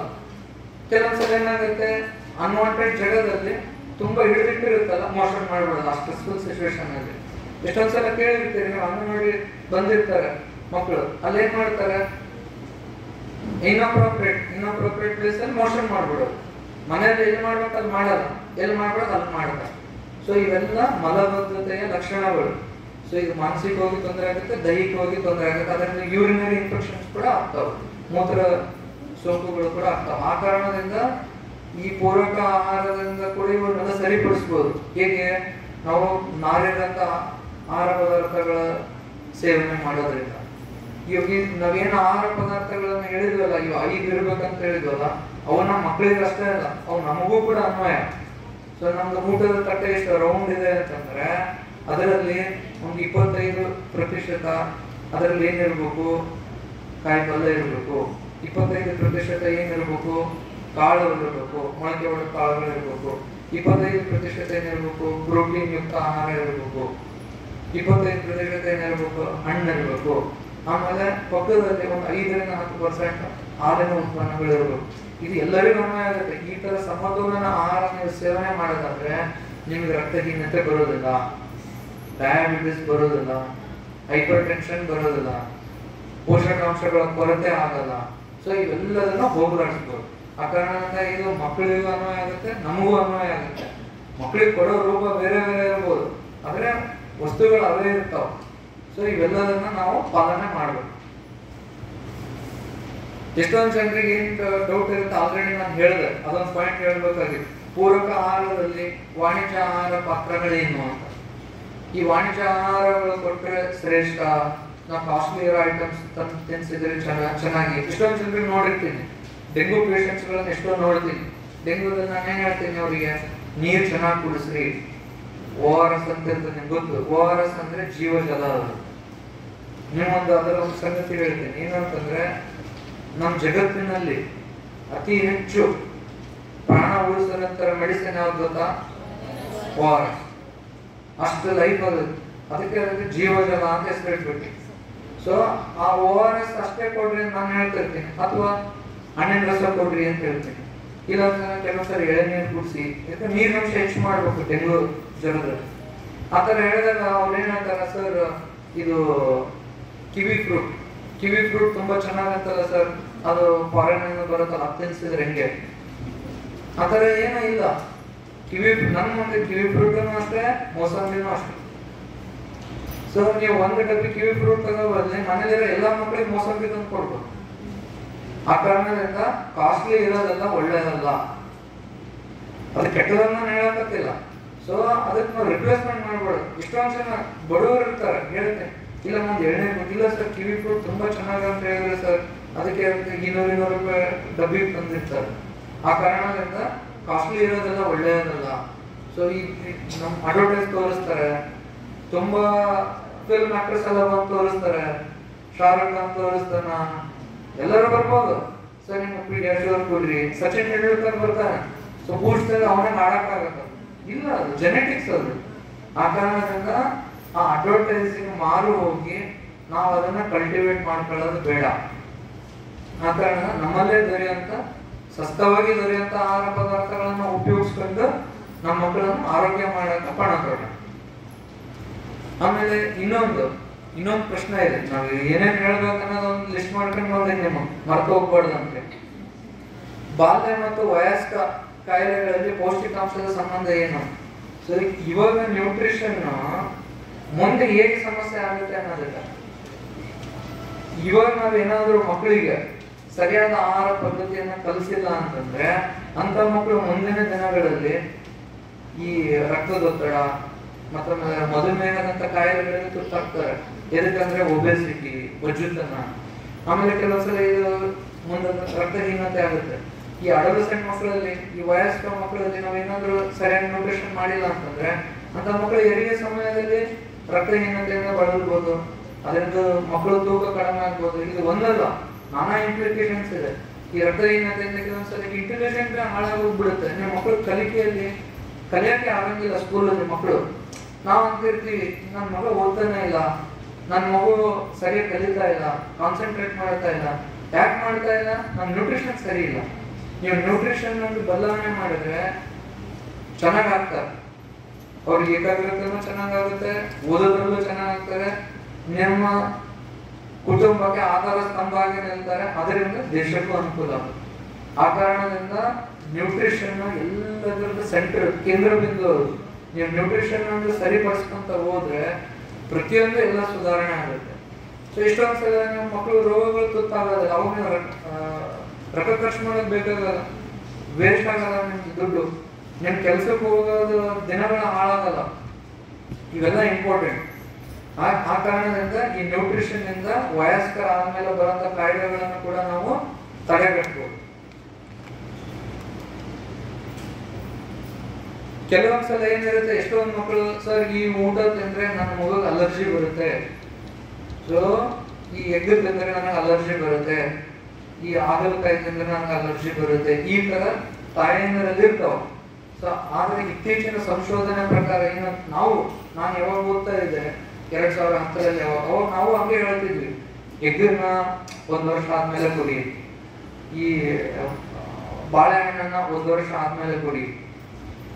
ಯಾಕೆ ಅಂತಂದ್ರೆ ಅವು ಆತರ ಮಕ್ಕಳು ಅಲರ್ಜಿ ಅಸ್ತಮಾಗೆ ಕಾರಣ ಆಗ್ಬಹುದು ಅನ್ನೋದು ಮೊದಲು ನಂಬಿಕೆ ಇತ್ತು, ನಾನು ಅದೇ ತರ ನಂಬಿದ್ವಿ. ಬಟ್ ಇತ್ತೀಚಿನ ಸಂಶೋಧನೆಗಳ ಪ್ರಕಾರ ತುಂಬಾ ಬದಲಾಗಿದೆ. ಏನಂತಂದ್ರೆ ಇಮ್ಯೂನ್ ರಿಯಾಕ್ಟಿವಿಟಿ ಅಂತ ಇರುತ್ತೆ. ಇಮ್ಯೂನ್ ರಿಯಾಕ್ಟಿವಿಟಿ ಅಂತಂದ್ರೆ ನಮ್ದು ಏನೋ ನಮ್ಮ ದೇಹಕ್ಕೆ ಹೋದಾಗ ಅದ್ರ ಜೊತೆ ಹೋರಾಡೋ ಶಕ್ತಿ ಇರುತ್ತಲ್ಲ, ರೋಗ ನಿರೋಧಕ ಶಕ್ತಿ ಅದು ಹೆಚ್ಚು ಆದಾಗ ಕೆಲವೊಂದ್ಸಲ ಅಲರ್ಜಿ ಕಾಯಿಲೆಗಳು ಬರ್ತಾವ. ಕೆಲವೊಂದು ಮಕ್ಕಳಿಗೆ ಏನಾಗುತ್ತೆ, ಎಗ್ ತಿಂದ ತಕ್ಷಣ ಮೈ ಮೇಲೆಲ್ಲ ರಾಷಸ್ ಬರ್ಬೋದು, ಕೆಲವೊಬ್ಬರಿಗೆ ಮೀನ್ ತಿಂದ್ಮೇಲೆ ರಾಷಸ್ ಬರ್ಬೋದು, ಕೆಲವೊಬ್ಬರಿಗೆ ಮಟನ್ ತಿಂದ್ಮೇಲೆ ಬರ್ಬೋದು, ಈ ತರ ರಾಷಸ್ ಬರ್ತಿರ್ತಾವ. ಈ ಅಲರ್ಜಿಗಳು ಎಷ್ಟು ಬೇಗ ನಾವು ಸ್ಟಾರ್ಟ್ ಮಾಡ್ತೀವೋ ಮಕ್ಕಳಿಗೆ, ಅಷ್ಟು ಅಲರ್ಜಿ ಕಡಿಮೆ ಆಗ್ತದೆ ಅಂತ ಹೇಳಿ ಇತ್ತೀಚಿನ ಸಂಶೋಧನೆಗಳು. ಇಷ್ಟೊಂದ್ಸಲ ನನ್ನ ಹತ್ರ ಪೇಷಂಟ್ ಬಂದಿರ್ತಾರೆ, ಇಲ್ಲಿ ಬೇರೆ ರಾಜ್ಯಗಳನ್ನೆಲ್ಲ ಕೆಲ್ಸಕ್ಕೆ ಮಾಡಕ್ ಬಂದಿರ್ತಾರೆ, ಇಲ್ಲಿ ಕೇರಳ ಕೆಲ್ಸಕ್ಕೆ ಮಾಡಕ್ ಬಂದವರು ಇರ್ತಾರೆ. ನಾವು ಮೊದಲು ಏನ್ ಹೇಳ್ತಿದ್ವಿ, ಇಲ್ಲಿರೋರಿಗೆಲ್ಲ 1 ವರ್ಷದ ಆದ್ಮೇಲೆ ಬಾಳೆಹಣ್ಣು ತಿನ್ಸು ಅಂತ ಹೇಳ್ತೀವಿ. ಇತ್ತೀಚಿನ ಅದೆಲ್ಲ ಹೇಳೋದ್ ಬಿಟ್ಬಿಟ್ಟಿದ್ವಿ, ಮೊದಲೇ ತಿನ್ಸು ಅಂತ ಹೇಳ್ತೀವಿ. ಬಟ್ ಕೇರಳದಲ್ಲಿ 6 ತಿಂಗಳಲ್ಲೇ ನಾವ್ ಹೆಂಗಿಲ್ಲ ಅಕ್ಕಿಯಲ್ಲಿ ನಾನಾ ತರದ ಮಾಡ್ಬೋದು, ಅವ್ರು ಬಾಳೆಹಣ್ಣಿನಿಂದ ಏನೇನೋ ಮಾಡ್ತಾರೋ, ಬಾಳೆಹಣ್ಣಿನ ಪಾಯಸ ಮಾಡ್ತಾರೆ, ಬಾಳೆಹಣ್ಣಿಂದ ಉಪ್ಪಿಟ್ಟು ಮಾಡ್ತಾರೆ, ಬಾಳೆಹಣ್ಣು ಗಂಜಿ ಏನೇನೋ ಮಾಡ್ತಾರೋ, ಬಾಳೆಹಣ್ಣಿಂದಾನೆ 10 ಹಲವಾರು ಆಹಾರ ಪದಾರ್ಥಗಳನ್ನ ಮಾಡಿ ಮಕ್ಕಳಿಗೆ ನೀಡ್ತಾರೆ. ಅವ್ರಿಗೆ ಬರಬಾರ್ದು ಅಲರ್ಜಿ, ನಮಗೆ ಯಾಕೆ ಬರುತ್ತೆ? ಈಗ ಕಲ್ಕತ್ತಾ ಕಡೆ ಹೋಗಿ, ವೆಸ್ಟ್ ಬೆಂಗಾಲ್ ಕಡೆ ಹೋದಾಗ ಏನ್ ಮಾಡ್ತಾರೆ, ವೆಸ್ಟ್ ಬೆಂಗಾಲ್ ಅಲ್ಲಿ ಒಂದ್ 3 ಬಂದಿದ್ರು. ಸರ್ ಬೇರೆ ವೈದ್ಯರ ಹತ್ರ ನಾವು ಹೋಗಿದ್ವಿ, ಅವ್ರು ಏನ್ ಹೇಳಿದ್ರು, 6 ತಿಂಗಳಲ್ಲಿ ಮಕ್ಕಳಿಗೆ ಫಿಶ್ ತಿನ್ಸ್ಬಾರ್ದು ಅಂತ ಹೇಳ್ತಾರಲ್ಲ ಸರ್, ಇದು ಸತ್ಯನಾ ಅಂತ ಕೇಳಿದ್ರು. ಮೊದಲ ಪ್ರಕಾರ ನಾವ್ ಯಾವಾಗ ಓದ್ತಾ ಇದ್ದೆ, ನಂಗೆ 2009ರಲ್ಲಿ ಆ ತರ ಕೇಳಿ ನಾನು ಹಂಗೆ ಹೇಳ್ತಿದ್ದೆ, ಹೌದು ಇದನ್ನ ಸ್ವಲ್ಪ ಲೇಟ್ ಆಗಿ ಮಾಡ್ರಿ. ಇತ್ತೀಚಿನ ಸಂಶೋಧನೆ ಪ್ರಕಾರ ಅದು ಅಲ್ಲ, ಇವಾಗ ನಾವೆಲ್ಲ ಸ್ಟಾರ್ಟ್ ಮಾಡ್ಬೋದು. ಸೊ ಆದ್ರೆ 6 ತಿಂಗಳಲ್ಲೇ ನಾವ್ ಹೆಂಗಿಲ್ಲ ಅಕ್ಕಿ ಗಂಜಿ ಕೊಡ್ತೀವಿ, ಜೋಳದ ಗಂಜಿ ಕೊಡ್ತೀವಿ, ಅಕ್ಕಿ ಗಂಜಿ ರಾಗಿ ಗಂಜಿ ಕೊಡ್ತೀವಿ, ಅದೇ ತರ ಅಲ್ಲಿ ವೆಸ್ಟ್ ಬೆಂಗಾಲಲ್ಲಿ ಕಲ್ಕತ್ತಾದಲ್ಲಿ ಮೀನ್ ಕೊಡ್ತಾರೆ. ಮೀನನ್ನೇ ಸ್ಟಾರ್ಟ್ ಮಾಡೋದು 6 ತಿಂಗಳಿಗೆ. ಬೇಸಿಕಲಿ ಅದು ಸ್ಟೇಪಲ್ ಫುಡ್ ಅಲ್ಲಿ, ಅದ್ರಲ್ಲಿ ಅವ್ರು ಜಾಸ್ತಿ ಅಬಂಡೆಂಟ್ ಅಷ್ಟಿದೆ ಮೀನ್. ಆ ಕಾರಣದಿಂದ ಸೊ ಇದು ಬೇರೆ ಬೇರೆ ರಾಜ್ಯಗಳು, ಬೇರೆ ಬೇರೆ ಸ್ಥಳಗಳಿಗೆ ವ್ಯತ್ಯಾಸ ಆಗ್ತಿರುತ್ತೆ. ಅಲ್ಲಿ ಏನ್ ಅವೈಲೇಬಲ್ ಇರುತ್ತೋ, ಅಲ್ಲಿ ಏನು ಅಗ್ಗವಾಗಿ ದೊರೀತದೋ ಅದನ್ನೇ ಉಪಯೋಗಿಸ್ಬೇಕು. ಆ ಕಾರಣದಿಂದ ಈ ಅಲರ್ಜಿ ಕಾಯಿಲೆಗಳು ಏನು ಆಗೋದಿಲ್ಲ ಈಗ.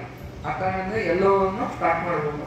ಒಂದು ತಲೆಯಲ್ಲಿ ಏನ್ ಇಟ್ಕೊಳ್ರಿ ಅಂತಂದ್ರೆ, ಫಸ್ಟ್ ಏಕದಳವನ್ನು ಸ್ಟಾರ್ಟ್ ಮಾಡ್ರಿ, ಆರಂಭ ಮಾಡ್ರಿ. ಅದಾದ ನಂತರ ದ್ವಿದಳ ಧಾನ್ಯಗಳನ್ನ ಆರಂಭ ಮಾಡ್ರಿ.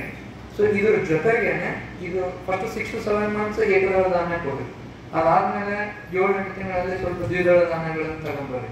ಅದಾದ್ಮೇಲೆ ಇದಕ್ಕೆ ಕಾಯಿಪಲ್ಯಗಳನ್ನು ಬೆಳೆಸ್ರಿ. ಆಮೇಲೆ ಈ ಆಲೂಗಡ್ಡೆ, ಗೆಣಸು, ಗಜರಿ ಈ ತರ ಕುದಿಸಿ ಮತ್ತೆ ಮಾಡಿ ಕಿವುಚಿ ಅದನ್ನು ತಿನ್ನಿಸ್ರಿ. ಇದ್ರ ಜೊತೆಗೇನೆ 9 ತಿಂಗಳ ಹಣ್ಣಾದಾಗ ಈ ಮಾಂಸಾಹಾರ ಅಂತ ಹೇಳಿದ್ರು ಅದನ್ನು ಉಪಯೋಗಿಸಿ, ಅಥವಾ ಮೊಟ್ಟೆಯನ್ನು ಉಪಯೋಗಿಸಿ, ಹಾಲಿನ ಉತ್ಪನ್ನಗಳನ್ನು ಉಪಯೋಗಿಸಿ. ಕೆಲವೊಂದ್ಸಲ ಏನಂತಂದ್ರೆ, ಕೆಲವೊಂದು ಮಕ್ಕಳಿಗೆ ತುಂಬಾ ಈ ತಾಯಿನ ಹಾಲು ಸರಿ ಹೋಗ್ತಾ ಇಲ್ಲ ಅಂತ ಸಂದರ್ಭದಲ್ಲಿ ಕೆಲವೊಂದ್ಸಲ ಹಾಲನ್ನು ಬಳಸಕ್ ಹೇಳ್ತೀವಿ, ಅದು ಹಿತಮಿತವಾಗಿ ಬಳಸಕ್ ಹೇಳ್ತೀವಿ. ಅದನ್ನ ಮಕ್ಕಳು ವೈದ್ಯರು ಸಂಪರ್ಕ ಮಾಡಿ ಅದಕ್ಕೆ ಸೊಲ್ಯೂಷನ್ ತಗೊಳ್ಳಿ. ಬಟ್ ನನ್ನ ಪ್ರಕಾರ ಹಾಲು ಕೊಡೋದು ಒಳ್ಳೇದಲ್ಲ, ಅದಕ್ಕೆ ಹಾಲು ಉತ್ಪನ್ನಗಳನ್ನೇ ಬಳಸ್ಬೇಕು. 1 ವರ್ಷದಾದ್ಮೇಲೆ ನಿಮ್ಮ ಮಗು ಯೋಗ್ಯ ಆಗ್ಬೇಕು. ನಿಮ್ಮ ಮನೇಲಿ ಏನೇನು ಆಹಾರ ಇದ್ ಮಾಡ್ತಾರೆ ಅಲ್ಲಿಂದ ಯೋಗ್ಯ ಆಗ್ಬೇಕು. ಆ ಕಾರಣದಿಂದ ಇವಾಗ ಈ ತುಂಬಾ ಹೇಳಿದ್ರೆ ನಿಮಗೂ ಬೇಜಾರಾಗುತ್ತೆ. ಆ ಕಾರಣದಿಂದ ಪೂರಕ ಆಹಾರಕ್ಕಾಗಿ ಕೊನೆಯದಾಗಿ ಅನುಸರಿಸಬಾರದಂತ ಕೆಲವು ಸಂಗತಿಗಳನ್ನ ಡಿಸ್ಕಸ್ ಮಾಡೋಣ. ಸೊ ಇವಾಗ 6 ತಿಂಗಳಲ್ಲೇ ಸ್ಟಾರ್ಟ್ ಮಾಡ್ಬೇಕು ನಾವು. ಸೊ ಅಂದ್ರೆ 6 ತಿಂಗಳಂದ್ರೆ ಯಾವಾಗ? ಸೊ ನಿಮ್ ಮಗಳು 6 ತಿಂಗಳು ಬಿದ್ದ ಮೇಲಲ್ಲ, 6 ತಿಂಗಳು ಮುಗಿದ ನಂತರ. ನಿಮ್ಮ ಮಗಳು 6 ತಿಂಗಳು ಮುಗಿದ ನಂತರ ಸ್ಟಾರ್ಟ್ ಮಾಡ್ಬೇಕು. 7ನೇ ತಿಂಗಳು ಯಾವಾಗ ಸ್ಟಾರ್ಟ್ ಆಗುತ್ತೋ ಅವಾಗ ಸ್ಟಾರ್ಟ್ ಮಾಡ್ಬೇಕು. ಸೊ ಆ ಕಾರಣದಿಂದ ಇದನ್ನ 180 ದಿನಗಳ ಆದ್ಮೇಲೆ ಪೂರಕ ಆಹಾರವನ್ನು ಕೊಡಬೇಕು. ಇದೇ ಹಾಲಿನ ಜೊತೆಗೆ ಕಂಟಿನ್ಯೂ ಮಾಡಬೇಕು. ಇದೇ ಹಾಲನ್ನ 2 ವರ್ಷದವರೆಗೂ ಮುಂದುವರಿಸಬಹುದು. ಆಮೇಲೆ ಪೂರಕ ಆಹಾರವನ್ನ ನೀರಿನ ತರ ಮಾರಬಾರ್ದು. ನೀರಿನ ತರ ಮಾಡಿದ್ರೆ ಏನಾಗುತ್ತೆ? ಅದು ಅವಾಗ ಹೇಳಿ ಪೋಷಕಾಂಶಗಳ ಕೊರತೆನೂ ಆಗ್ಬೋದು, ವಾಮಿಟಿಂಗ್ ಮಾಡ್ಬೋದು, ಹೊಟ್ಟೆ ಕೂಡ ಬೇಗ ತುಂಬೋದು. ಆಮೇಲೆ ಈ ತುಂಬಾ ನೀರು ಮಾಡಬಾರ್ದು. ಅದಕ್ಕೆ ಅರೆ ಘನ ಆಹಾರವನ್ನು ಸ್ಟಾರ್ಟ್ ಮಾಡ್ಬೋದು. ಆಮೇಲೆ ಬರ್ತಾ ಘನ ಆಹಾರವನ್ನು ಕೊಡ್ಬೋದು. ಈ ಘನ ಆಹಾರವನ್ನು ನಮ್ಗೆಲ್ಲ ಬರುತ್ತೆ 7 ತಿಂಗಳು 8 ತಿಂಗಳ ಮಕ್ಕಳಿಗೆ. ಸೊ ಇದ್ರ ಜೊತೆಗೆ ಘನ ಆಹಾರವನ್ನು ಕೊಡು ಅಂತೇಳಿ ಈ ಶೇಂಗಾಗಳನ್ನ ಅಥವಾ ಇದನ್ನ ನಾವು ಏನನ್ನ ಕುಟ್ಟಿ ಪುಡಿ ಮಾಡಿ ಹಾಕಿದ್ರೆ ಕೆಲವೊಂದ್ಸಲ ಫಾರಿನ್ ಬಾಡೀಸ್ ಅಂತ ಆಗ್ತಾವೆ. ಅದು ಕೂಡ ಹೇಳ್ತೇವೆ, ಅದು ಕೂಡ ತಪ್ಪು.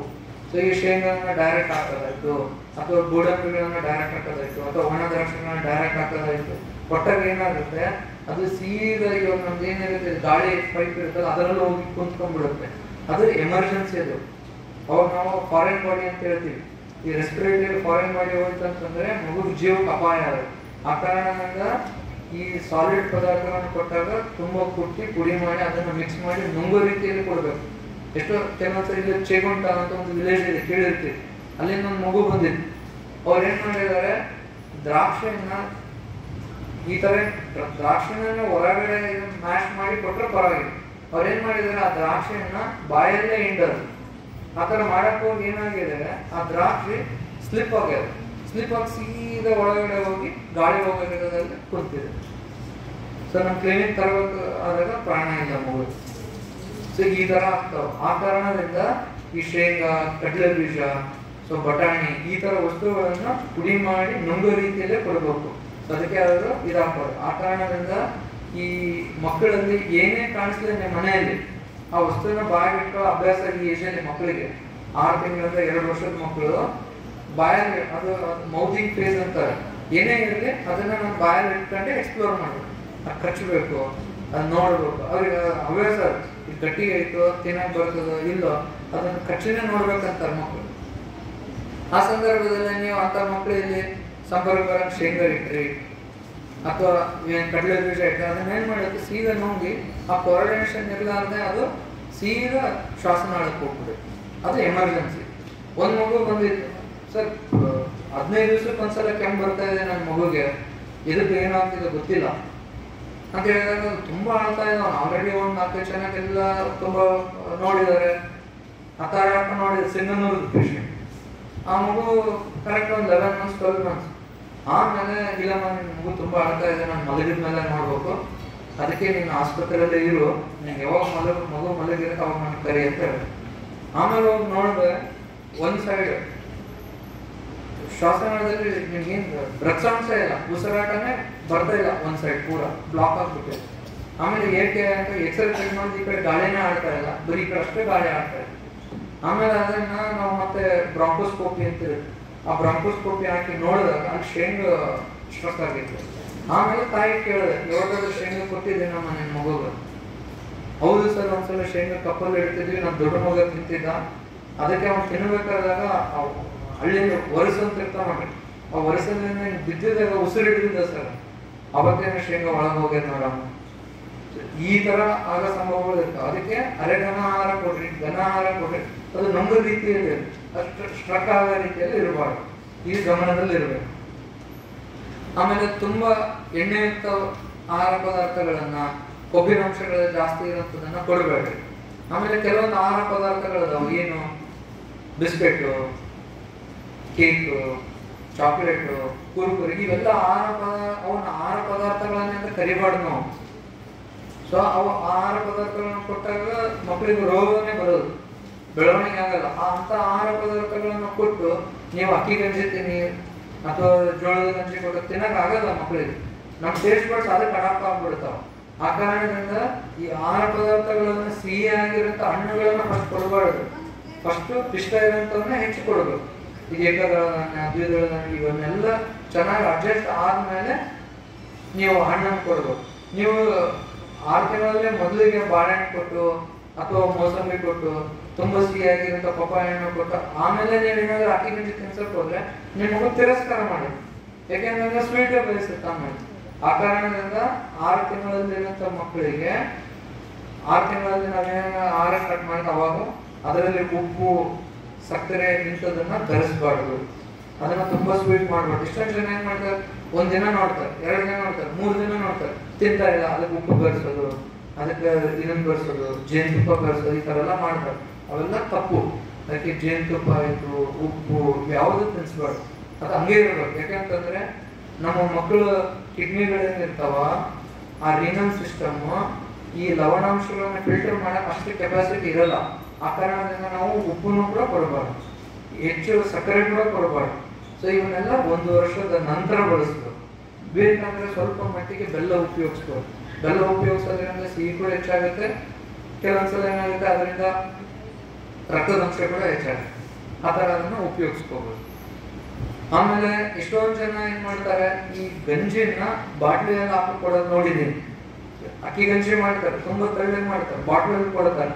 ಯಾಕೆ ಅಂತಂದ್ರೆ ಕೆಲಸ ಮಾಡ್ತಿರ್ತಾರೆ, ಈ ಮಗು ತಿಂತಿರ್ತದೆ, ಅವ್ರು ಅಲ್ಲಿ ಕೆಲಸ ಮಾಡ್ತಿರ್ತಾರೆ. ಇದು ತಪ್ಪು. ಈ ತರ ಮಾಡಿದಾಗ ಅದು ನೆತ್ತಿಗೇರಿಸ್ಕೊಳ್ಳೋ ಚಾನ್ಸಸ್ ಹೆಚ್ಚು. ಆ ಕಾರಣದಿಂದ ಇದನ್ನು ಬಾಟ್ಲಿ ಉಪಯೋಗ ಕೂಡ ಒಳ್ಳೇದಲ್ಲ. ಅದಕ್ಕೆ ಇದನ್ನು ಯಾವುದೇ ಕಾರಣಕ್ಕೂ ಉಪಯೋಗಿಸ್ಬೇಡಿ. ಉಸಿರುಗಟ್ಟಿಸುವಂತ ಆಹಾರ ಪದಾರ್ಥಗಳನ್ನು ಕೊಡಬೇಡ ಅಂತ ನಾನು ಆಗ್ಲೇ ಹೇಳಿದ್ರೆ. ಇನ್ನೊಂದು ಇಂಪಾರ್ಟೆಂಟ್ ಹೇಳೋದಿತ್ತು, ಇದನ್ನ ನಾನು ಕವರ್ ಮಾಡಿರ್ಲಿಲ್ಲ, ಇವಾಗ ನೆನಪಾಯ್ತು. ಈ ಪಾಯಿಂಟ್ ಹೇಳೋ ಮುಖಾಂತರ ನಾವು ಈ ಸಭೆಯನ್ನು ಮುಗಿಸೋಣ. ಇನ್ನೊಂದು ಏನಂತಂದ್ರೆ, ಇತ್ತೀಚಿನ ದಿನಗಳಲ್ಲಿ ಮಕ್ಕಳಿಗೆ ಆಹಾರ ಕೊಡಬೇಕಾದಾಗ ತಿಂತಾ ಇಲ್ಲ ಅಂದ್ರೆ ಫಸ್ಟ್ ಏನ್ ಮಾಡ್ತಾರೆ ಹೇಳಿ? ಕರೆಕ್ಟ್, ಅರ್ಥ ಆಗಿದೆ. ನಾನೇನ್ ಹೇಳ್ತೀನಿ, ಫೋನ್ ಕೊಡೋದು. ಫೋನ್ ಕೊಡೋದು ಈಗ ಅದು ಸರಳಗಳನ್ನು ಮಾರುವಾಗಿ ಅದನ್ನ ಕೊಟ್ಟು ಅದ್ರ ಮುಂದೆ ಫೋನ್ ಇಡ್ತಾರೆ. ಆ ಮಗು ಓಡಾಡೋದೇ ಇಲ್ಲ, ಕುಂತಲ್ಲೇ ಅಲ್ಲೇ ತಿಂದು ಆ ಫೋನ್ ಸಾಕಾದ್ಮೇಲೆ ಅಲ್ಲೇ ಮಕ್ಕೊಂಡ್ಬಿಡ್ತಾರೆ. ಆ ತರ ಇದೆ ಸರ್. ಯಾಕೆ ಆಗ್ತಾ ಇದೆ ಅಂತಂದ್ರೆ, ಇತ್ತೀಚಿನ ದಿನಗಳಲ್ಲಿ ಏನಾಗ್ತಾ ಇದೆ ಅಂತಂದ್ರೆ, ನಮ್ಮ ಇದರಲ್ಲಿ ಮೊದಲು ಹೆಂಗಾಗ್ತಿದ್ವು, ಜಾಯಿಂಟ್ ಫ್ಯಾಮಿಲೀಸ್ ಅಂತ ಇರ್ತಿದ್ವು, ಅವಿಭಾಜ್ಯ ಕುಟುಂಬಗಳು ಹೆಚ್ಚಿರ್ತಿದ್ವು. ಸೊ ಇತ್ತೀಚೆಗೆ ಏನಾಗ್ತದೆ, ತಂದೆ ತಾಯಿ ಮಗು 3 ಇರ್ತಾರೆ. ಅದರಲ್ಲಿ ಆ ತಂದೆ ತಾಯಿ ಇಬ್ರು ಕೆಲಸ ಮಾಡ್ತಿರ್ತಾರೆ. ಆ ಸಮಯದಲ್ಲಿ ಏನಾಗುತ್ತೆ, ಹೋಗ್ಬೇಕು, ಫಾಸ್ಟ್ ಮುಗಿಸ್ಬೇಕು. ಫಾಸ್ಟ್ ಅಂದ್ರೆ ಆಗೋದಿಲ್ಲ ಅದು. ಸೊ ಫಾಸ್ಟ್ ಮಾಡಿದಾಗ ಏನಾಗುತ್ತೆ, ಅದು ಈ ತರ ಮಾಡ್ಬೇಕಾಗುತ್ತೆ. ಸೊ ಇದು ತಪ್ಪು. ಈ ತರ ನಾವು ಏನಾದರೂ ಮೊಬೈಲ್, ಟಿವಿ, ಸೊ ಇತ್ಯಾದಿ ಗ್ಯಾಜೆಟ್ಗಳನ್ನ ತೋರಿಸಿದಾಗ ಏನಾಗುತ್ತೆ, ನಿಮ್ಮ ಮಗುಗೆ ನೀವು ಅದು ಅಕ್ಕಿ ಗಂಜಿ ತಿನ್ನಿಸ್ತಿರೋ, ಏನ್ ತಿನ್ನಿಸ್ತಿರೋ, ಅದು ಏನು ನೀವು ಮೇವು ತಿನ್ಸಿದ್ರು ತಿಂತಾ ಇರುತ್ತೆ ಆ ಟೈಮ್ ಅಂತ. ಯಾಕಂದ್ರೆ ಗೊತ್ತಾಗ್ತಿರಲ್ಲ, ಅದ್ರ ಕಾನ್ಸಂಟ್ರೇಷನ್ ಇರೋದಿಲ್ಲ ಅಲ್ಲಿ. ಆ ಕಾರಣ ಅದು ಏನಾದ್ರು ಹೋಗ್ತಾನೆ ಇರುತ್ತೆ. ಅದಕ್ಕೆ ಹೊಟ್ಟೆ ತುಂಬಿದ್ದು ಗೊತ್ತಾಗಲ್ಲ, ಅದು ಏನ್ ತಿಂತಿದ್ದೀನೋ ಅಂತ ಗೊತ್ತಾಗಲ್ಲ, ಅದು ಟೇಸ್ಟ್ ಡೆವಲಪ್ಮೆಂಟ್ ಗೊತ್ತಾಗಲ್ಲ. ಅವಾಗ ನಿಮ್ ಜೊತೆ ಬಾಂಡಿಂಗು ಬರಲ್ಲ. ಅದಕ್ಕೆ ಬಾಂಡಿಂಗ್ ಬರ್ತಿರೋದು ಯಾರ ಜೊತೆ? ಮೊಬೈಲ್ ಜೊತೆ. ನಿಮ್ ಜೊತೆ ಬಾಂಡಿಂಗ್ ಬೇಕಾ? ಮೊಬೈಲ್ ಜೊತೆ ಬೇಕು. ನಮ್ ಜೊತೆ ಬೇಕು ಬಾಂಡಿಂಗ್. ನಮ್ಮ ಮಕ್ಕಳು ಬಾಂಡಿಂಗ್ ನಮ್ ಜೊತೆ ಇರಬೇಕು. ಮೊಬೈಲ್ ಜೊತೆ ಬಾಂಡಿಂಗ್ ಆಗಿದೆ. ನಿನ್ನೆ ಮೊನ್ನೆ ಒಂದು ಪೇಪರ್ ಅಲ್ಲಿ ಓದಿದೆ, ಉತ್ತರ ಪ್ರದೇಶದಲ್ಲಿ ಒಂದು ಯಾವ್ದೋ ಒಂದು ಪಬ್ಜಿ ಅಂತ ಒಂದು ಗೇಮ್, ಆ ಗೇಮ್ ಕೇಳಿದಿರಲ್ಲ. ಆ ಕಾರಣದಿಂದ ಈ ಗ್ಯಾಜೆಟ್ಗಳನ್ನ ತುಂಬಾ ಮಿತವಾಗಿ ಬಳಸ್ಬೇಕು. ಅದ್ರ ಬಗ್ಗೆ ಹೆಂಗೂ ಬಂದಿದ್ದೀರಿ, ಒಂದು 10 ಪಾಯಿಂಟ್ ಹೇಳ್ಬಿಡ್ತೀವಿ. ಈ ಗ್ಯಾಜೆಟ್ಗಳ ಬಗ್ಗೆ ಹೇಳೋದು, ಯಾಕಂದ್ರೆ ಇದ್ರ ಬಗ್ಗೆ ತುಂಬಾ ಜನರಲ್ಲಿ ಇನ್ನೂ ಬಂದಿಲ್ಲ, ಕಲ್ಪನೆಗಳು ಬಂದಿಲ್ಲ. ಇದ್ರ ಬಗ್ಗೆ ನಾನು ಒಂದು ಆರ್ಟಿಕಲ್ ಬರೆದಿದ್ದೀನಿ. ಆಮೇಲೆ ಇದರ ಬಗ್ಗೆ ಒಂದು ರೇಡಿಯೋ ಇದರಲ್ಲಿ ಪ್ರೋಗ್ರಾಮ್ ಕೊಟ್ಟಿದ್ದೀನಿ. ಅದನ್ನ ನೀವು ಅನುಕೂಲ ಆಗೋದರ ನಾನು ಹೇಳ್ತೀನಿ, ಇಲ್ಲಿ ಕಳಿಸ್ಕೊಡ್ತಾರೆ. ಸೊ ಅದರಲ್ಲಿ ಏನಾಗುತ್ತೆ ಅಂತಂದ್ರೆ, 2 ವರ್ಷದ ಕೆಳಗಡೆ ಇರೋ ಮಕ್ಕಳಿಗೆ ಮೊಬೈಲ್ ತೋರ್ಸಂಗಿಲ್ಲ, ಸ್ಟ್ರಿಕ್ಟ್. ಅದರಲ್ಲಿ ಕೊಡ್ಲೇಬಾರದು. 2 ವರ್ಷದ ಮಕ್ಕಳಿಗೆ ನೀವು ಮೊಬೈಲ್ ಉಪಯೋಗಿಸಕತ್ತೀರಿ ಅಂತಂದ್ರೆ ಅದು ಒಂದೇ ಒಂದು ಇದಕ್ಕೆ. ಸಪೋಸ್ ಏನಾದ್ರೂ ತಂದೆ ದೂರದಲ್ಲಿದ್ದ ಅಥವಾ ದೂರದಲ್ಲಿರುವಂತ ಅಜ್ಜ ಅಜ್ಜಿಗಳನ್ನ ಸಂಪರ್ಕ ಮಾಡಿ ವಿಡಿಯೋ ಕಾಲ್ ಮುಖಾಂತರ ಮಾಡಿ ಅಷ್ಟೇ ಉಪಯೋಗಿಸೋದು. ಅದನ್ನು ಬಿಟ್ಟು ಬೇರೆ ಯಾವುದು ಈ ವಿಡಿಯೋ ಗೇಮ್ಸ್ ಆಯ್ತು ಅಥವಾ ಯೂಟ್ಯೂಬಲ್ಲಿ ಅವನ್ನೆಲ್ಲ ತೋರ್ಸೋಕೆ ಉಪಯೋಗಿಸ್ಬಾರ್ದು. 2 ವರ್ಷದ ನಂತರ ಮಕ್ಕಳಿಗೆ ಕೊಡ್ಬೋದು. ಎಷ್ಟು ಕೊಡಬೇಕು? ಒಂದು ಅರ್ಧ ತಾಸಿನಿಂದ 1 ತಾಸು ಲಿಮಿಟೇಷನ್ ಅಷ್ಟೇ. 2 ರಿಂದ 5 ವರ್ಷ. 5 ವರ್ಷದ ಮೇಲ್ಪಟ್ಟಿರೋಂಥ ಮಕ್ಕಳಿಗೆ 1 ರಿಂದ 2 ತಾಸು ಕೊಡ್ಬೇಕು. 1 ರಿಂದ 2 ತಾಸು ಕೊಡ್ಬೇಕು ಅಂತಂದ್ರೆ 2 ತಾಸು ಕಂಟಿನ್ಯೂ ನೋಡೋದಲ್ಲ. ಸೊ 20 ನಿಮಿಷದ ಒಂದು ಸ್ಟ್ರೆಚಲ್ಲಿ 20 ಮಿನಿಟ್ಸ್ ಅಷ್ಟೇ ಕೊಡಬೇಕು. ಸೊ ಅದಕ್ಕಿಂತ ಜಾಸ್ತಿ ಕೊಡಬಾರ್ದು. ಇದರಿಂದ ಏನಾಗುತ್ತೆ, ಸೆಡೆಂಟ್ರಿ ಅವ್ರು ಹೇಳಿದ್ರಲ್ಲ, ಅಲ್ಲೇ ಕುಂತಿರ್ತಾನೆ, ಓಡಾಡಲ್ಲ, ಏನು ಮಾಡಲ್ಲ, ಬೊಜ್ಜುತನ ಬರುತ್ತೆ. ಸೆಡೆಂಟ್ರಿ ಲೈಫ್ ಸ್ಟೈಲ್ ಅಂತೀವಿ, ಫಿಸಿಕಲ್ ಆಕ್ಟಿವಿಟಿ ಇರಲ್ಲ. ಸೊ ಈ ತರ ಆದಾಗ ಈ ತರ ಆದಾಗ ಕೆಲವೊಂದ್ಸಲ ಏನಾಗುತ್ತೆ, ಸೆಡೆಂಟ್ರಿ ಲೈಫ್ ಸ್ಟೈಲ್ ಆದಾಗ ಸೊ ಇದು ಬೇರೆ ಬೇರೆ ನಾನಾ ರೋಗಗಳಿಗೆ ಕಾರಣ ಆಗೋದ್ರಿಂದ ಸೊ ಇದನ್ನ ಕೊಡಬಾರ್ದು. ಈ ಮೊಬೈಲ್ ಉಪಯೋಗ ನಿಷೇಧ. 10 ವರ್ಷ ಆದ್ಮೇಲೆ ಕೊಡ್ಬೇಕು. ಏನಾಗುತ್ತೆ, ಇದರಿಂದ ಈ ಮೀಡಿಯಾಗಳದ್ದು ಕೆಲವೊಂದ್ಸಲ ಅಡ್ವಾಂಟೇಜಸ್ ಇದೆ, ಡಿಸ್ಅಡ್ವಾಂಟೇಜಸ್ ಇದೆ. ಅಡ್ವಾಂಟೇಜ್ ಏನು? ಅಡ್ವಾಂಟೇಜ್ ಏನಂತಂದ್ರೆ ಇತ್ತೀಚಿನ ದಿನಗಳಲ್ಲಿ ಕಲೀಲಿಕ್ಕೆ ಇದು ತುಂಬಾ ಉಪಯುಕ್ತವಾದ ಸಾಧನ, ಬೇಕೇ ಬೇಕು. ಇದರಿಂದ ಕೆಲವೊಂದ್ಸಲ ಎಷ್ಟೊಂದು ಕೋವಿಡ್ ಟೈಮಲ್ಲಿ ಮಕ್ಕಳಿಗೆ ಶಾಲೆಗೆ ಹೋಗ್ತಾ ಇದ್ದಾರೆ, ಆ ಟೈಮಲ್ಲಿ ಕಲಿಬೇಕು, ಕೊಡ್ರಿ ಪರವಾಗಿಲ್ಲ. ಬಟ್ ಏನಂತಂದ್ರೆ ಒಂದು ರೂಲ್ ಆಫ್ 20 ಅಂತ ಇದೆ. ಆ ರೂಲ್ ಆಫ್ 20ನ ಬಳಸಿ. ಏನು? 20 ನಿಮಿಷ ನೋಡಿದ್ಮೇಲೆ ಮಿನಿಮಮ್ 20 ಸೆಕೆಂಡ್ಸ್ ಬ್ರೇಕ್ ತಗೋಬೇಕು. 20 ಸೆಕೆಂಡ್ಸ್ ಬ್ರೇಕ್ ತಗೊಂಡಾಗ ನೀವು 20 ಫೀಟ್ ದೂರ ನೋಡ್ಬೇಕು. ಹಿಂಗೆ ನೋಡ್ತಾ ಇರ್ತಾರೆ ಮಕ್ಕಳು, ನಿಮ್ಮ ಮಕ್ಕಳು ಕಲಿತಾ ಇರ್ತಾರೆ. ಕಂಟಿನ್ಯೂಸ್ 20 ಮಿನಿಟ್ಸ್ ನೋಡಿದ್ಮೇಲೆ take 20 minutes break. 20 minutes break ತಗೊಂಡಾಗ ದೂರ ನೋಡ್ಬೇಕು. ಅವಾಗ ಏನಾಗುತ್ತೆ, ನಿಮ್ಮ ಕಣ್ಣುಗಳು ಬೇನೆ ಆಗಲ್ಲ, ಕತ್ತು ನೋವು ಬರೋದಿಲ್ಲ. ಇತ್ತೀಚೆಗೆ ಎಷ್ಟೊಂದು ಜನ ನೋಡಿರ್ತೀರಿ ಕತ್ತು ಬೆಲ್ಟ್ ಹಾಕೊಳ್ಳೋದು ಅದೆಲ್ಲ. ಯಾಕೆ ಅಂತಂದ್ರೆ ಈ ತರ ಉಪಕರಣಗಳನ್ನ ಬಳಸಿ ಇದೇ ತರ ನೋಡಿ ಚೇಂಜ್ ಆಗ್ತಾ ಇದ್ದಾರೆ. ಸೊ ಆ ಕಾರಣದಿಂದ ಈ ಗ್ಯಾಜೆಟ್ಗಳನ್ನ ಲಿಮಿಟೆಡ್ ತುಂಬಾ ಏನೇನೋ ಹೊಸದಾಗಿ ರಿಸರ್ಚ್ಗಳಾಗಿದ್ದಾವೆ. ನೀವು ಇವಾಗ ಫಾಸ್ಟಿಂಗ್ ಅಂತೀವಿ, ಶನಿವಾರ ಯಾವುದೋ ನಮ್ಮ ದೇವ್ರ ದಿವಸ ಅವಾಗ ನಾವು ಫಾಸ್ಟಿಂಗ್ ಮಾಡ್ತೀವಿ. ಅದರನ್ನೇ ನೀವು ವೀಕ್ಲಿ ಒನ್ಸ್ ಡಿಜಿಟಲ್ ಫಾಸ್ಟಿಂಗ್ ಮಾಡ್ಬೇಕಂತ ಹೇಳ್ತಾರೆ ಇತ್ತೀಚಿನ ಸಂಶೋಧನೆ ಪ್ರಕಾರ. ಅಂದ್ರೆ ರವಿವಾರ ಬಂತು, ನೀವು ಹಾಗೆ ತಂದೆ ತಾಯಿ ಮಕ್ಕಳು ಅವರೆಲ್ಲ ಅವತ್ತು ಯಾರು ಉಪಯೋಗಿಸ್ಬಾರ್ದು. ಅದಕ್ಕೆ ನಾವು ಡಿಜಿಟಲ್ ಫಾಸ್ಟಿಂಗ್ ಅಂತ ಹೇಳ್ತೀವಿ. ಕೆಲವೊಂದ್ಸಲ ಏನಾದ್ರೆ ಡಿಜಿಟಲ್ ಫ್ರೀ ಝೋನ್ಗಳಂತ ಇದಾವೆ ನಿಮ್ಮ ಮನೆಯಲ್ಲಿ. ಸೊ ಇವಾಗ ಹಾಲಲ್ಲಿ ಇರ್ತೀರಿ, ಎಲ್ಲರೂ ಇರ್ತಾರೆ, ಆ ಟೈಮಲ್ಲಿ ಉಪಯೋಗಿಸಿ. ಅದಾದ ನಂತರ ನೀವು ಯಾವಾಗ ಬೆಡ್ರೂಮ್ ಅಲ್ಲಿ ಉಪಯೋಗಿಸಕ್ಕೆ ಹೋಗ್ಬೇಡಿ, ಅದಕ್ಕೆ ಡಿಜಿಟಲ್ ಫ್ರೀ ಝೋನ್. ಅಥವಾ ಹೋದಾಗ ಒಂದು ಕೋಣೆ ಮಾಡಿರ್ತೀರಿ ಮಕ್ಕಳಿಗೆ, ಅಲ್ಲಿ ಹೋದಾಗ ಅದು ಡಿಜಿಟಲ್ ಫ್ರೀ ಝೋನ್, ಅದು ಅಲ್ಲಿ ಉಪಯೋಗಿಸಂಗಿಲ್ಲ. ಈ ತರ ನಾವು ಕೆಲವೊಂದ್ಸಲ ಹೊಸ ಈ ತರ ಡಿಜಿಟಲ್ ಮೀಡಿಯಾಗಳನ್ನ ಎಷ್ಟು ಉಪಯೋಗಿಸ್ಕೋಬೇಕು, ಎಷ್ಟು ಕಡಿಮೆ ಉಪಯೋಗಿಸ್ಬೇಕು ಅನ್ನೋದ್ರ ಬಗ್ಗೆ ಮಾಹಿತಿ ಇರಬೇಕು. ಅದನ್ನ ತುಂಬಾ ದುರ್ಬಳಕೆ ಆಗಿ ಮಾಡ್ಕೋಬಾರ್ದು. ಆ ಕಾರಣದಿಂದ ಇವನ್ನೆಲ್ಲ ನೀವು ಸೀಮಿತವಾಗಿ ಉಪಯೋಗಿಸೋದ್ರಿಂದ ಕೆಲವೊಂದ್ಸಲ ಎಷ್ಟೊಂದು ಮಕ್ಕಳಿಗೆ ವೀಣೆ ಕಲಿಯೋದಿರುತ್ತೆ, ಎಷ್ಟೊಂದು ಮಕ್ಕಳಿಗೆ ಸಂಗೀತ ಕಲಿಯೋದಿರುತ್ತೆ. ಸೊ ಆವಾಗ ಎಲ್ಲರಿಗೂ ಟೀಚರ್ಸ್ ಇರಲ್ಲ. ಅದಕ್ಕೆ ಎಲ್ಲ ಬೆಂಗಳೂರಲ್ಲಿರೋ ಟೀಚರ್ ಕೂಡ ನಮ್ಗೆ ಆ ಸಾಧನೆಗಳಲ್ಲಿ ಕಲಿಸ್ತಾ ಇರ್ತಾರೆ. ಅದು ಒಳ್ಳೆ ಉಪಯೋಗ. ಸೊ ಅಥವಾ ನೀವು ಯೋಗ ಕಲಿಬೇಕಾಗಿದೆ, ನಾನು ಯೋಗ ನನ್ನ ಮೊಬೈಲ್ ಮಾಡಿ ಕಲ್ತಿದ್ದೆ. ಸೊ ಅದೇ ಒಳ್ಳೆ ಉಪಯೋಗ, ಅದು ದುರುಪಯೋಗ ಮಾಡ್ಕೋಬಾರ್ದು. ಆ ಕಾರಣದಿಂದ ಈ ಮೊಬೈಲ್ ಉಪಯೋಗ ಅಥವಾ ಈ ತರ ವಿಡಿಯೋ ಗೇಮ್ಸ್ಗಳು ನಮ್ಮ ಕೌಟುಂಬಿಕ ಸಮಯ ಅಥವಾ ಓದುವ ಸಮಯ, ಶಾಲೆಯ ಸಮಯ ಇವನ್ನ ಎಲ್ಲ ನುಂಗಿ ಹಾಕ್ಬಾರ್ದು. ಆಟದ ಸಮಯ ಇವನ್ನೆಲ್ಲ ನುಂಗಿ ಹಾಕ್ಬಾರ್ದು. ಇವತ್ತೇನಾಗಿದೆ ಅಂತಂದ್ರೆ ಈ ಮೊಬೈಲ್ ಇವೆಲ್ಲ ಏನಾಗ್ತಿದಾವೆ, ಸೊ ಇವು ನಮ್ಮೆಲ್ಲ ಬೇರೆ ಸಮಯಗಳನ್ನ ನುಂಗಿ ಹಾಕ್ತಾ ಇದ್ದಾವೆ. ಆ ಕಾರಣದಿಂದ ನಮ್ಮ ಮಕ್ಕಳು ಶಾರೀರಿಕವಾಗಿನೂ ಸರಿಯಾಗಿ ಬೆಳೀತಾ ಇಲ್ಲ, ಆಮೇಲೆ ಬೌದ್ಧಿಕವಾಗಿನೂ ಸರಿಯಾಗಿ ಬೆಳೀತಾ ಇಲ್ಲ. ಆ ಕಾರಣದಿಂದ ಇವನ್ನೆಲ್ಲ ಸೀಮಿತವಾಗಿ ಉಪಯೋಗಿಸೋದ್ರಿಂದ, ಉತ್ತಮವಾದ ಪೂರಕ ಆಹಾರ ಕೊಡೋದ್ರಿಂದ, ಉತ್ತಮವಾದ ಸಂತುಲಿತ ಆಹಾರ, ಸಂತುಲನ ಆಹಾರ ಕೊಡೋದ್ರಿಂದ ಈ ತರ ನಾವು ಪದೇ ರೋಗಗಳಿಗೆ ತುತ್ತಾಗೋದಾಯ್ತು. ಈ ತರ ಆಗದೇ ಇರೋದ್ರಿಂದ ನಮ್ಮ ಮಕ್ಕಳನ್ನ ನಾವು ಆರೋಗ್ಯವಾಗಿ ನೋಡ್ಕೋಬಹುದು. ಸೊ ಈ ತರ ಆರೋಗ್ಯ ಮಕ್ಕಳನ್ನ ನಾವು ಸಮಾಜಕ್ಕೆ ಕೊಡೋದ್ರಿಂದ ಒಳ್ಳೆ ಪ್ರಜೆಗಳನ್ನ ಸೃಷ್ಟಿ ಮಾಡ್ಬೋದು. ಆ ತರ ನಾವು ದೇಶಕ್ಕೆ ಕೊಡುಗೆ ಕೊಡ್ಬೋದು. ಇಲ್ಲಾಂದ್ರೆ ನಾವು ರೋಗಗ್ರಸ್ತ ಮಕ್ಕಳನ್ನ ದೇಶಕ್ಕೆ ಕೊಟ್ರೆ ಅದೊಂಥರ ಶಾಪ ಅದು. ಆ ಕಾರಣದಿಂದ ಈ ತರ ನಾವು ಉತ್ತಮ ಆಹಾರ ಸೇವನೆಯಿಂದ ನಮ್ಮ ಮಕ್ಕಳನ್ನ ಚೆನ್ನಾಗಿ ಬೆಳೆಸಲಿಕ್ಕೆ ಒಂದು ಪಣ ತೊಡೋಣ ಅಂತ ಹೇಳಿ ನಾನೊಂದೆರಡು ಮಾತುಗಳನ್ನು ಮುಗಿಸ್ತೀನಿ. ಇಷ್ಟೊಂದು ಸಮಾಧಾನದಿಂದ ಕೇಳೋದಕ್ಕೆ ನಿಮ್ಮೆಲ್ಲರಿಗೂ ಧನ್ಯವಾದಗಳು.